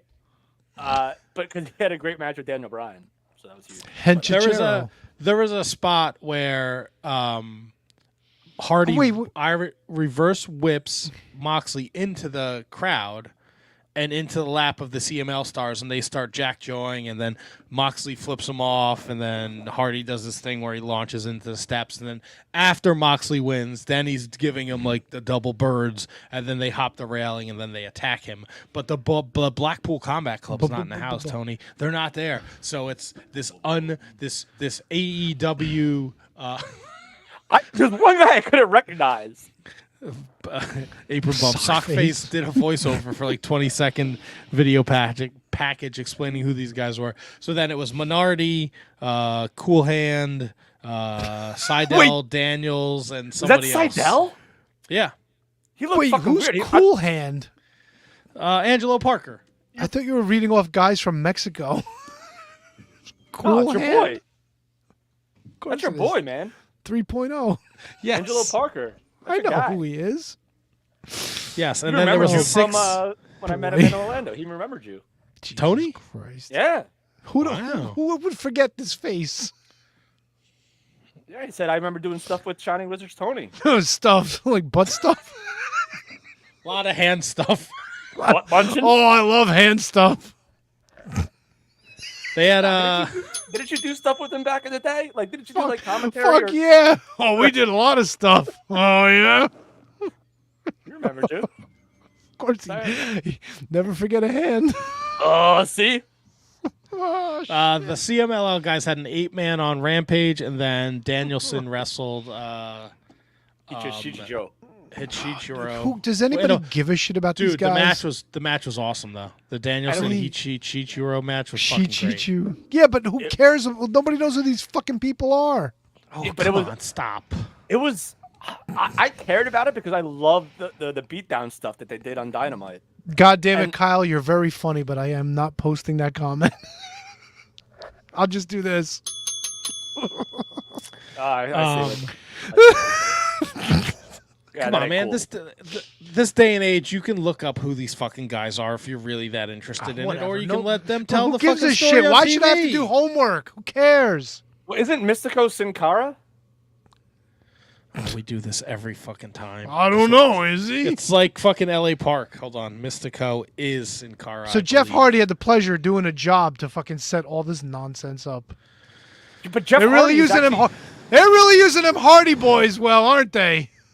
I'm about to flip a fucking gasket right now. Do Good, it. flip a Mystico- gasket, bro. Mystico is Sin Cara. What is that? Even the phrase "flip a gasket"? It's not Blow it. a Flip- gasket. Go Blow a with Flip a gasket. That's switch. what I'm about to do. No, flip a gasket. Do it. Kevin's talking about blowing things, man. Flip a gasket. The 59:08 minute. I like balls. I love balls. Excuse me. I got orange cart when the show starts. Fully closed. And Yeah, you know what? All right, Scott George mentions MLW in the chat. Isn't this shit like with CMLL something that Court Bauer would do, where like all of a sudden it's like, hey, here's 45 Mexican guys from our tour of Mexico. You know what I'm saying? There's like no rhyme or reason. It's just boom, Mexican guys. Like I don't know. But here's the thing, though. How about we not look at it like that? Like they're promoting them as CMLL guys, but how about you promote them as like? How about you take it as like a new faction, like a new group of? These are new talents. Yeah, but establish these people. Give them a little They something. did. Let them wrestle some jobbers. No, they didn't. And I think besides, they did. why are they they- putting all these assholes on TV when they got a fucking roster of 500 wrestlers that they ain't establishing? Well, here's a point that I wanted to bring up before, but I want to keep going with this. It's kind of like it's the same thing, like Nexus. Like who the fuck knew the Nexus? Like, Yeah, but To Nexus, but they're debuting fucking new people like every fucking week. It seems like they're just throwing them out there. to me, this seemed more important. Here's because they took Volador and ambush their top Mysticos guy. and Callisticos and Felisticos. Matthew Birch, I'm with Tony on this. AEW has way too many people on the roster that they aren't featuring, but they'll waste time with a random CMLL invasion Random angle. Thank you. That's the key word there. If you're saying like, hey, CMLL's coming to fucking AEW, and they give you like a fucking I don't know, Mystico wrestles John Silver and beats the shit out of him for 4 minutes. All right, now these guys are coming in. Now you see what they can do. Oh, and after a couple of weeks, holy shit, they're fucking with Moxley? This is going to be awesome. Now we know these guys are a problem, and they're here to make a name for themselves. Instead of like, oh, we landed in this guy's lap. Come on, man. They Build they that jumped- shit up. They jumped Tony into Khan, the stop tide. eating ass and write this shit the correct way. Stop it! Like they to me, they. I mean, I they know got- bear ass is delicious. Wait, isolate that. I stomped over it. Say it again. Nope. Nope.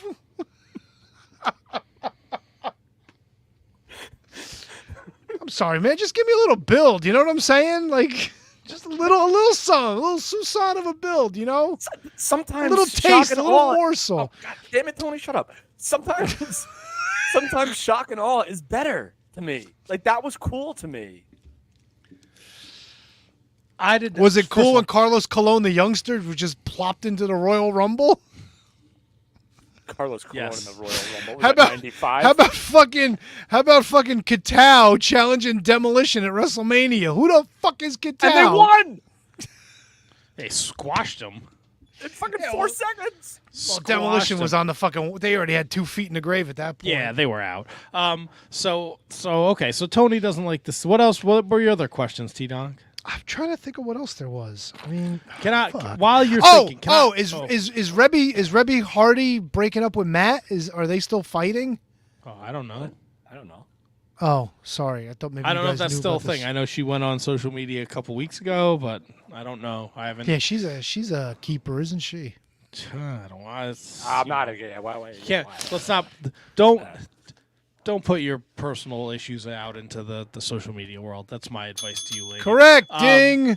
Here's something I could do with that. I need a break from Chris Jericho. I need Chris Jericho to fucking go away.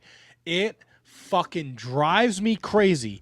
Kyle Fletcher is the Ring of Honor TV champion. I get it. He's in the fucking Don Callis family. I'm sick of the fucking this Don Callis versus Chris Jericho feud.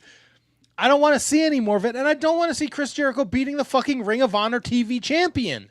It completely devalues a title that I kind of sort of cared about before fucking Judas took a giant stinky shit all over it just to try and get over this fucking Chris Jericho feud that I don't fucking care about. I don't care about anything Chris Jericho does in AEW anymore. Go away. Give me a break from Chris Jericho. Please and thank you. Matthew Birch, my buddy, my BFF. You got to learn who the Nexus guys were through an entire season of NXT. Who the so a Nexus fuck angle watched happened. NXT? If Who I did, the fuck watched what are you that kidding show? me? It was the Miz against Daniel Bryan the whole time. It was awesome shit. Nobody watched that fucking show. Birch, I love you, but you're out of your balls. I watched it. You can have my balls anytime, Matthew. Your fucking balls. But yes, to this match. Oh, NWO fucking match. hand job Kyle. Season 1 of NXT It ruled. fucking sucked. Speaking of Matt Hardy, tying it all in together, I just listened to an episode of Matt Hardy's podcast where Justin Gabriel was on it, who was a rookie to Matt's, I guess, coach or whatever, mentor. And he said everything was so fucking stupid. Like, Justin Gabriel and Matt Hardy both admitted it was fucking stupid. All right, let me ask you this then. Let me ask you this. Last year of WCW, you loved it, right? Who? You. He ain't talking to me. Yeah, you like 2000, 2001 WCW, right? I mean, I liked it because it was wrestling. I wouldn't say I loved it. Okay, but it was stupid. Yeah, WCW So was you stupid can since, like like, things and they 1999. can still be stupid. No, but nobody watched NXT. Are you kidding me? Oh, well, Tony, this is like it's the first, Oh, well, fuck that's me, like the right? last wrestling show you watched. I watched the Wow. Royal Rumble 2 weeks ago. What are you talking about? Kevin, you kind of sound like you're in like this fucking ivory tower telling people what they can and can't He watch really over does. He here. really thinks he's holier than you're right. everyone. I'll walk it back. I took a little moment there. I'm sorry. Seems It's all right, like a bro. Be couple- passionate, but my Seems God. like a couple people watch the NXT gimmick, you know? No, Just no, a little listen, consistency, bro. I'm sorry. Just a Look, little I bit. can only say what I feel at the time. So Hangman Page wrestled Oh, we're still Tongaloa, talking about this? and then Swerve. Oh, because because they had the feast or fire shit, right? They had to pick each other's fucking feast. Yeah, it was pick your Pick your opponent feast. match. Yeah, whatever. And now they're gonna have a match this Wednesday night, and the winner gets a shot at Samoa Joe. Oh, I thought you were gonna say a Voldemort. No, Voldar Jr. will be in a 6-man on Dynamite. Sure. Dynamite. Collision was great, I thought. Danielson, seriously, Tony, if you could find time, the Danielson Hichiro match, however, Chichiro. whoever Brian Danielson, whoever he wrestled Saturday night. Yes, this is a wrestling podcast. Hichiro. Chicharron. You gotta find that match because the match was fucking awesome. It was And so great match. I agree, and they did a Wait, great who was job. this again? Danielson and it's your own. spelled HECHICER.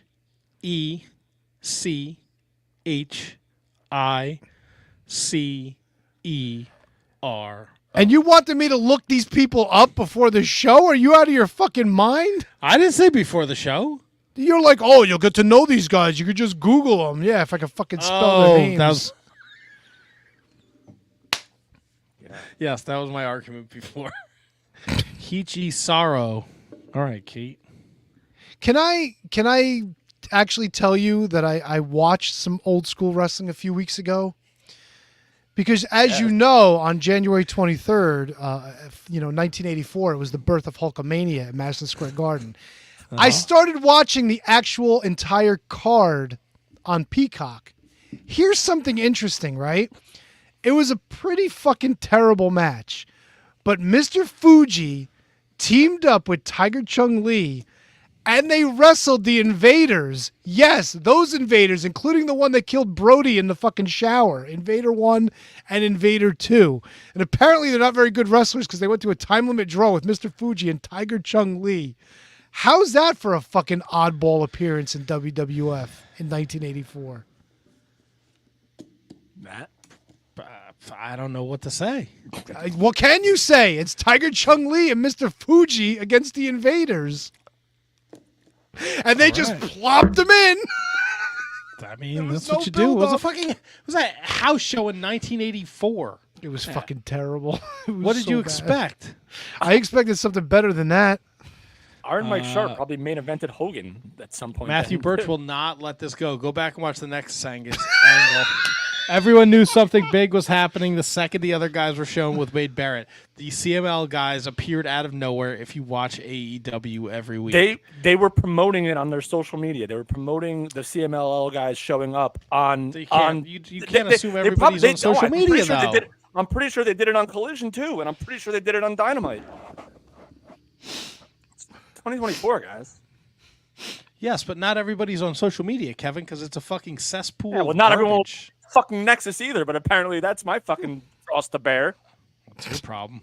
Matthew Birch, no real hype behind it, just a random invasion by CML guys that the AEW audience doesn't really know. All right, I'm telling you right now, nobody fucking knew who these fucking NXT fucking rookies were. Nobody. This is why I love Kate. Tony has a corner every time Orange Cassidy's in the ring, but he's out here watching Mr. Fuji and Tiger Chung Lee. Tony, Orange Cassidy's going to beat Big Tom Ishii this week. Gives a fuck. Hey, 2 moments in history happened today, February 5th. Why are you... Wait, I'm not done talking about Collision Oh, yet. I'm done talking about Collision. Fuck that. How many more CMLL guys appeared on Collision? Yeah, but you got to watch that match, man. All right, what am I going to watch it now? Want me to come back in 20 minutes? No, but I'd like to put a bow on the AEW conversation before we get to where you're going, because I have written down what you want to talk about. I already know. Put a simpatico. Put a bow, simpatico. Simpatico on the fucking conversation. How about our that was a fucking KJG worthy pun right there. No. Don't let me in with that nonsense. Don't lump me in with your garbage. Listen, how about our boy who is joining us in the chat today, Bounty Hunter Keith, Brian Keith, baby. I don't think that was him. Yeah, Matt's not sold on that. I tried looking him up on YouTube. I couldn't find him but it got anywhere. really fucking weird, dude. It got really weird Nobody's fast. trying to kill The Rock's daughter, so relax. I mean...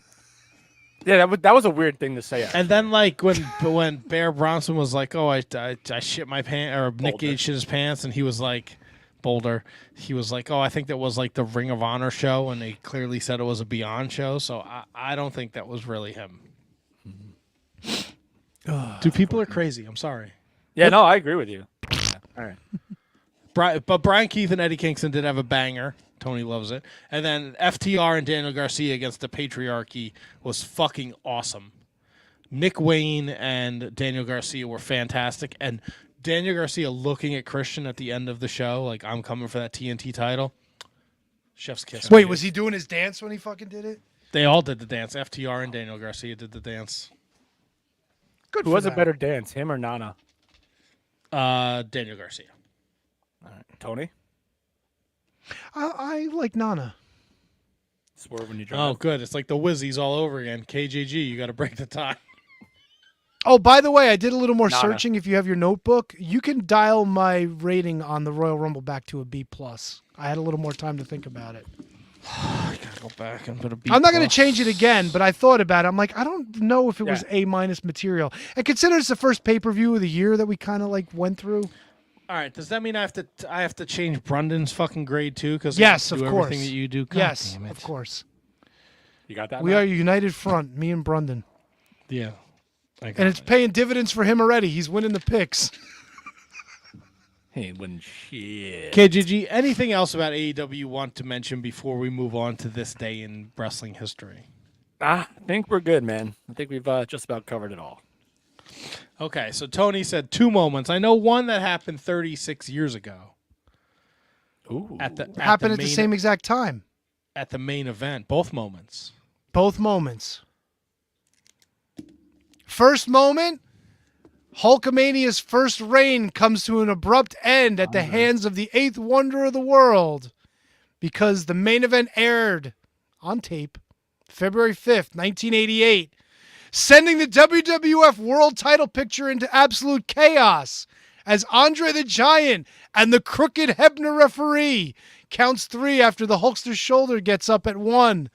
And Andre subsequently surrenders the title to Ted DiBiase. And it took that fucking on-the-take Jack Tunney 3 weeks to fucking declare the WWF Championship vacant. Kicking off one of the greatest stories in wrestling history. Macho Man Randy Savage becoming world champion. Feuding with the Hulkster the very next year at WrestleMania. By the way, Year of Duke and Rogue covering that entire year from WrestleMania 4 to WrestleMania 5 currently. Go back and listen. I've been listening. It's fucking good shit. They're just getting started. Second thing. HK is a little. Come on, you can't tell me, and he's not here to defend himself, and he can't. The amount of time he put into complaining about fucking Jesse Ventura not wearing a suit. There's no shot you're in the same camp as him about that. I get where he's coming from. Oh, stop, you fucking chode. Can you let me finish? Can you let me finish? No. Deserve it. Well, then fuck you then. He wore a pilgrim hat at Survivor Series for crying out loud. But that's Jesse's gimmick. Like, you wouldn't tell Jim Cornette like to put on a fucking polo shirt and fucking khaki pants. Exactly. No, yeah, he's wrong on that one. I get the professionalism, Oh, but it's okay. Jesse's gimmick. And Jesse wasn't wearing a t-shirt and shorts. I thought you were back. Well, I thought you were back in. No, not on that one. But Jesse I Ventura thought he was going to. Jesse me too. Ventura did wear suits when he was the fucking governor of Minnesota. Well, that's because he's the governor. He's not fucking. I'm Predator- no longer Jesse the Predator- body. I'm Jesse the mind Ventura. Thermite paint and explosions in Tower 7, people. Oh, stop it, Monsoon! What are you trying to say, Shivani? That you could shoot someone outside? Oh, it's okay. It's okay when Hogan does it, but Oh, not Jesse- okay when. But Jesse was the best at doing that. Like, he would call everybody out on their bullshit, and then Gorilla would just try to fucking cover it up for him, and he was always wrong. Well, that was yesterday, Jesse. Oh, so what? Like when I just remember, like, going back to the Mega Power story, like when Hogan was eliminated and then still beat up like the Big Boss Man in the Rumble, and stuff like that, and then he eliminated Boss Man actually when he was already out, and they did the same thing with Sid in '92. Who the hell was Elizabeth before she hooked up with the Macho Man? Monsoon. Lesser known point, probably something you didn't even think about, and you're going to be like, duh, but it makes a big deal. That main event, debut of the Winged Eagle Championship. Yes, that was today. Probably side by side with the big gold belt, the most iconic WWF championship in history. So I felt like that belt, as much as I loved it, I think design-wise, it was the best belt ever, but it was too small. Like when you like compare it with like the belts of today and like even the big gold, like that belt like on Hogan looked so freaking tiny. Like on Flair Well, I mean, looked on so Hogan, tiny. yes, but like Macho Even Man Flair. wore it, Flair wore it, Bret Hart wore it, Shawn Michaels wore it, Austin even had a chance with it for like a day or two. Yeah. Then I think after he won it, he turned it in. It was for like other the one. next night, yeah. Yeah, the Excuse me. big blue guy. Yeah, no, the Winged Eagle's my favorite belt. Yeah, and the irony of taping the show ahead of time, Hogan in his backstage interview before he went to the ring was still wearing the 86, and when he went out to the ring, he was wearing the Winged Eagle. Ha ha. Haha. It always Yes. pops me too when I see Ric Flair wearing the tag belt as the big gold belt, like the real photo of it, like at the Survivor Series. Yeah. You should listen to Year of Duke and Rogue, though. I think they do a fantastic job, those fellas. They do, and I do want to put over that. Yeah, and you could, if you've listened to the last 2 years, 2 seasons when they were fucking miserable watching TNA and WCW, like you could tell, like this is very much in their wheelhouse and they're enjoying themselves. So it's on Gorilla Brain Podcasting Network and the Shining Wizards Network. So definitely check it out. 100%. Check it out. Second. What else? What else do you? Oh, Let me ask you this. All right, Kevin, Okay. you're the All Mick right. Foley guy on the show. Mick Foley's like your BFF. You guys bonded and all that. I mean, Brian Myers is my BFF, but I did not see it. Maybe it was in the notes. I didn't check the notes for it because I breezed through them. But sure. I thought I saw something where Mick Foley has made it his mission to lose 100 pounds and come back out of retirement for one more match, but he wants it to be like an ultra-violent death match. That's what he said. Why? I don't know, but he's also, on a related note, which might have something to do with it, he's not doing his podcast anymore, Foley is Pod. That's they just put out their last episode, him and Conrad. right. So- And that's where this came from. Right. Okay. So yeah, that makes sense. So I don't listen. Come on, Terry Funk. Come on, like let's be honest. Like who cares? Like Yeah, but- at this point, not that who cares. Like I No. don't care enough about this to God. complain about it. I know. Well, I Tony does. understand like Terry Funk, but like Terry Funk had problems with his knees. Mick Foley had fucking like definite signs of fucking brain damage. You know what I'm saying? Yeah, I no, I get it. I understand what you're saying in theory, but like, are death matches really death matches anymore? Yeah, but why Like, would he want to put He's not himself doing. through He's that? not going to do like fucking GCW or XPW. Oh, he might. I think might, dude. I think it's going to be Foley Cardona. That's what I'm. Cardona retweeted him on it too. Right. So saying, that's going to be in GCW.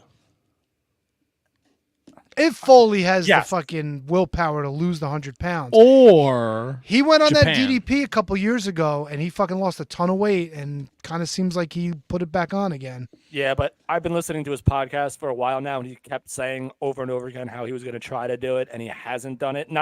That's not an insult or anything. It's just what it is. He's bigger than he's ever been. So if he does lose 100 pounds, and God bless him, I hope he does. I mean, fuck. Now I kind of do care about it now. If it's I him. think it would either be Cardona or Moxley.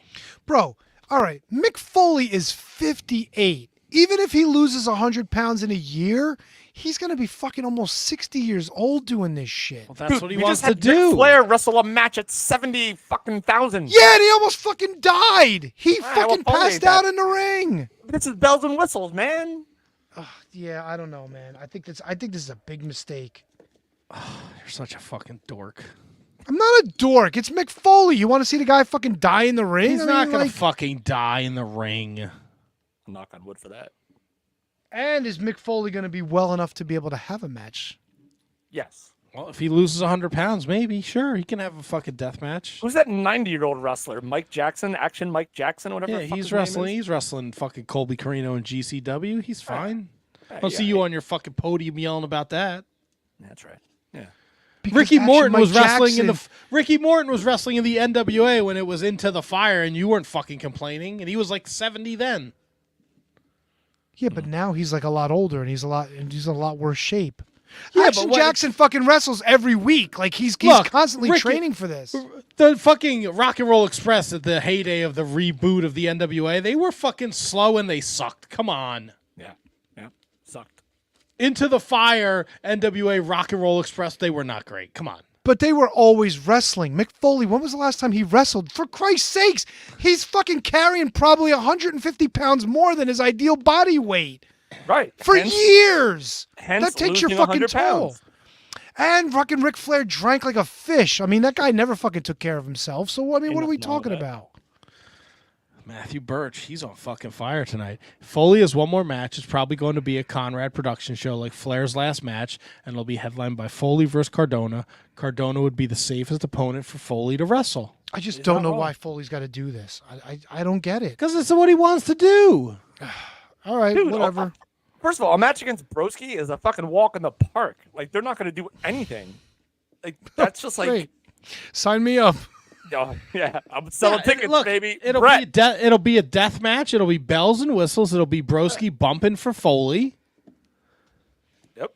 Maybe Foley takes one spot where he gets hit with a light tube or falls onto some thumbtacks or... Dude, he goes through a fire table. That's yeah, he puts the barbed wire around his arm, whatever. Yeah. Bells and whistles, T-Donk. God, what are you so outraged about? I just don't want to see fucking Mick Foley die in the ring. He's think it's not going to die unnecessary. in the Sting ring. is 67 years old. He's going to wrestle in a month on a pay-per-view. Sting gets a hot tag and fucking does this shit to people, and he puts them in a fucking scorpion deathlock. Okay, And Mick he's lucky Foley's fucking, not... and he's lucky that a fucking sex god didn't fucking kill him when he didn't get out of the way diving on him on a fucking table. Mick Foley's not going to do a 2-week tour of Japan and then work fucking 50 house shows for Triple H. It's Not one yet. match. Not yet. He's got to drop 100 pounds. You don't think Onita's going to be like, hey, Mick? Wait, how Mick Foley's 58, you said? Yes. 58. Yep. Chris Jericho's got to be right there, too, and he wrestles every... Okay, he shouldn't be wrestling either. That fucking chud. How old do you think Chris Jericho is? I'd say 53. He's got to be like 55, 56. KJG. 53. Right on the money. Boom. Dynamite.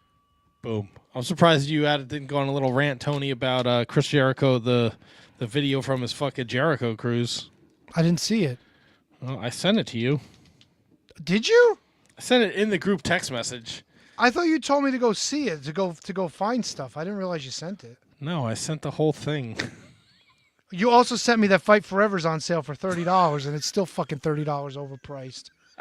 Fucking nonsense. I sent it to you. Wait, to me or to the group?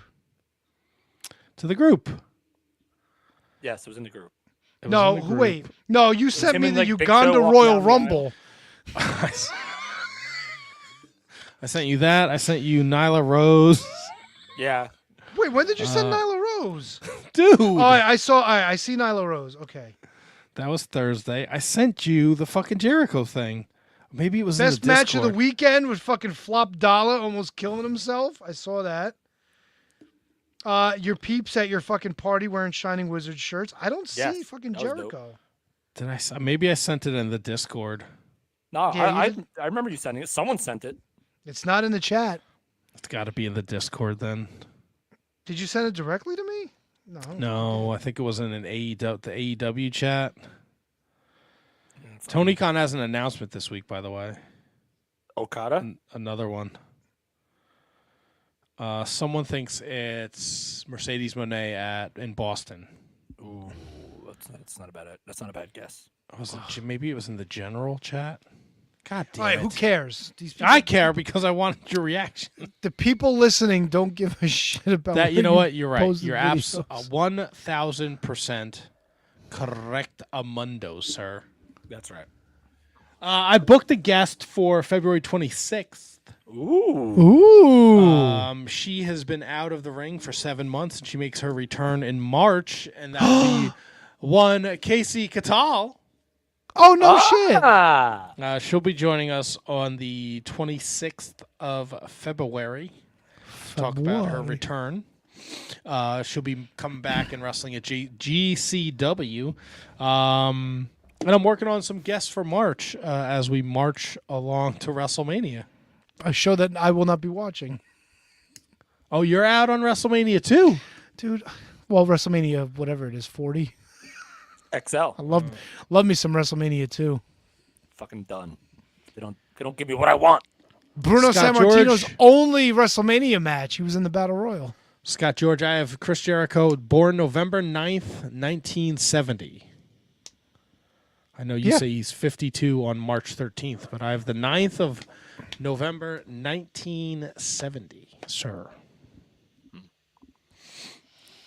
Let's split the Scott difference. George. He's I just got to fucking know. I old. got to know if I got the right information here. 52, That's all? 53, column A, column B. Who gives a shit? It's like an 8-month difference. All right, I just want to make sure my And the facts shape are of him, it right. looks like he could have a kid in those 8 months. Easy. Is there? There's just more and more Vince McMahon stuff keeps coming out. We don't need to Yeah. get into it. Yeah. He was talking about Mercedes, March 13th in Boston. Thank you, Scott George, for clarifying.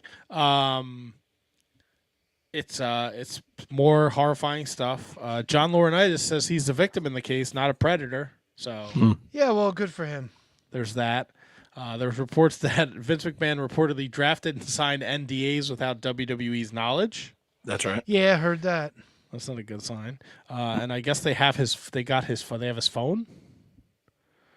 Well, Or they they have got to. it. I mean, well, Get your bag. when who did the investigation on him the first time? It was the WWE board of directors. And the feds, I think.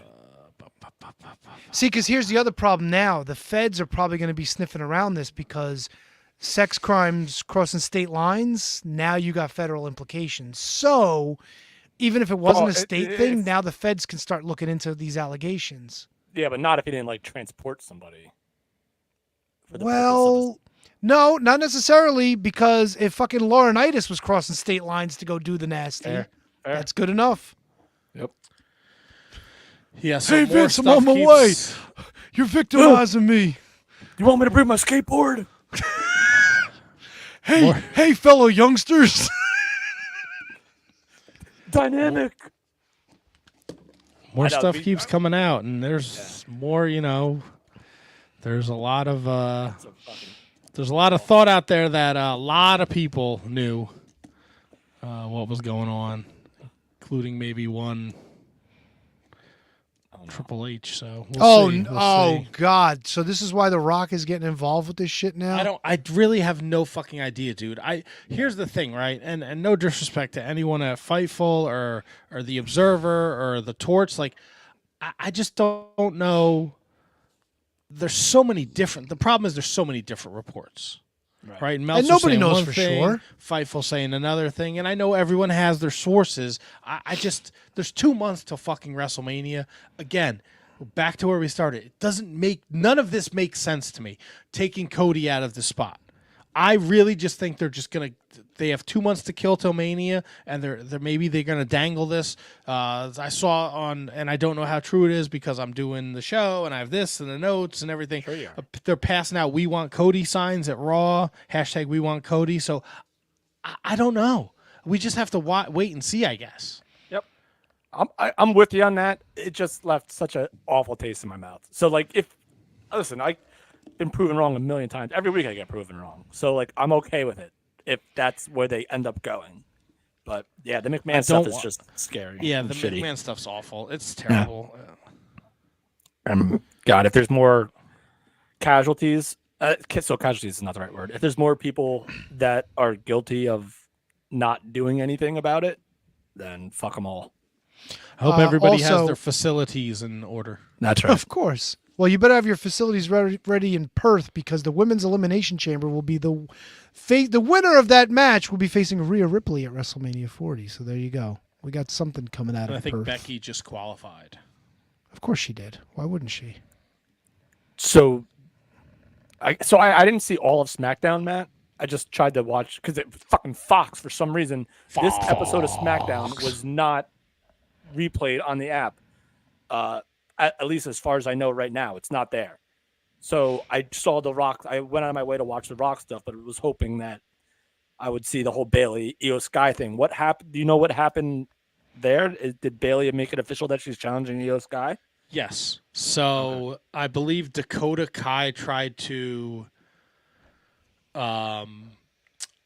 Here it is. After winning the Women's Rumble match, Bayley made a WrestleMania decision on SmackDown. Damage Control split apart with Bayley separating from the group and announcing she'll be challenging Sky.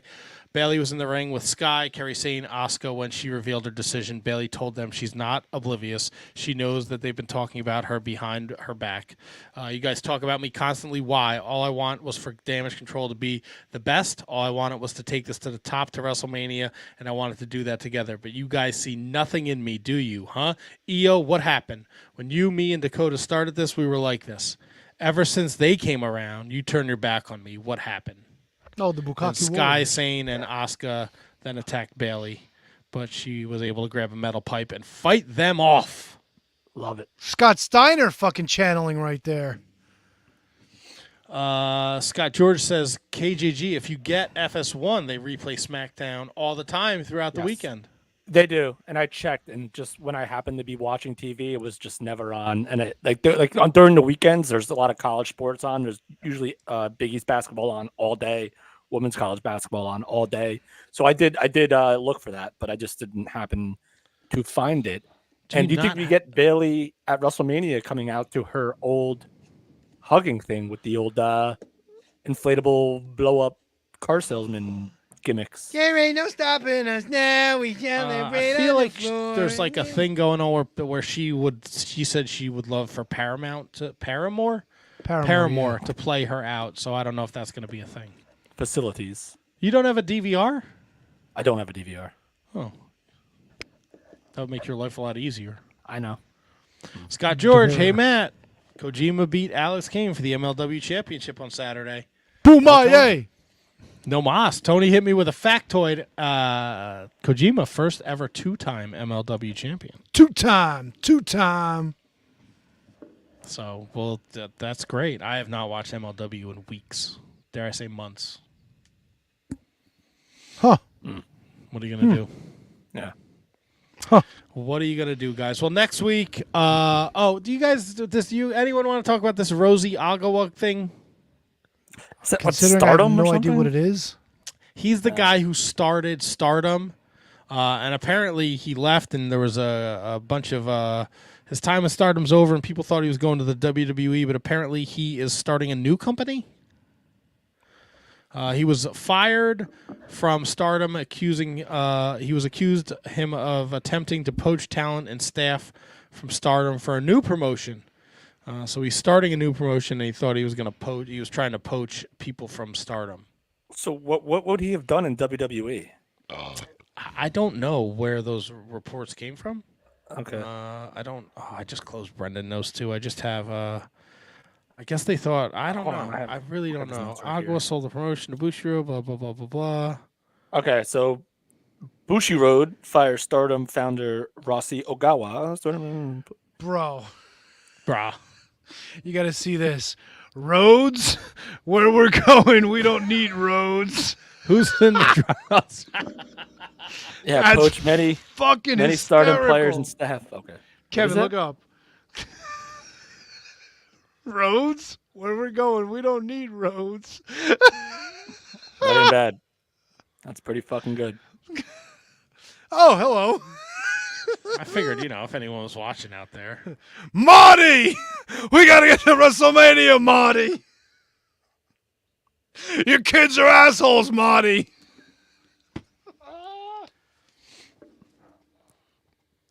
Rock, your daughter's on SmackDown. No, NXT. Whatever. She's the GM. Well, she was on SmackDown like 2 weeks ago when they were drawing numbers, so whatever. All right, cool. Well, HK will be back next week. We will be back next week covering all the happenings. We'll see if we get any more clarity to this Cody, Rock, or Roman Reigns story. We'll see what's going on in the world of AEW. Elimination Chamber is going to start to come into focus. And someone has to defend their Can You Beat That championship, and I don't know if we're going to do that anytime soon. Oh. Where does the committee sit on that? on their committee thrones. I don't know. We need to find. Do we need Way to find sandbag KJG? the liaison to the committee, pal. So in AEW, they weren't actually chanting titties; they were chanting committee. Committee titties. Committee. They were saying boo We'll be- earns. Boo earns. We'll be back next week for another humdinger of an episode. Remember, if you have not, please rate, review, subscribe wherever you listen to the podcast. If you got the Spotify app on your phone, subscribe there. If you have Pandora, subscribe there. Subscribe to the YouTube. We gotta get them some. If we get to 500 subscriptions, we can make a couple extra dollars, and those dollars go towards making this show better. We get better equipment, we get more merch to give away. Maybe that becomes a perk in the Patreon. You never know. Nellie's here to say goodbye to everybody. Say goodbye, Nellie. Meow. Now she doesn't want to talk. She talks all day. Let me see if I can get her to say something. All right, Nellie, get there. what are you doing? Come on. Say something. Oh, fuck you, man. Do you want to talk? Fuck off. Hi. Fuck you, meow. Fucking loser. Nellie is a lady of very few words. I would make fun of you because when we signed off from Patreon the other day, you're like, I got to do my research for the pay-per-view, but you went 5-1, so I can't really say anything. I also went 5-1, and I don't watch NXT. Tony, fucking 4-2, out the mud, you sucker. Shut up. Out the mud. What a fucking dumb name. It ain't my name. I'm not a big fan of those guys, to be honest with you. It's gonna different, but I don't like them. Are you going to do the thing? You mean this? This has been a production of the Shining Wizards Network. Executive producer is Manny Kratzo. Our producers are Danny Russoniello, Kate Hensler, Matt Garifo, High Five, Tom, Ryan Schlong, Brendan Haney, Al Day, William Mercier Jr., Michael Hammond, David Henry Bauer III, and Keith Parker. And Mike Peterson. For everything Shining Wizards, visit shiningwizards.com. And don't forget to listen to all the great shows of the Shining Wizards Network. All right, let me see if I can do Handsome Kevin Brown. Good.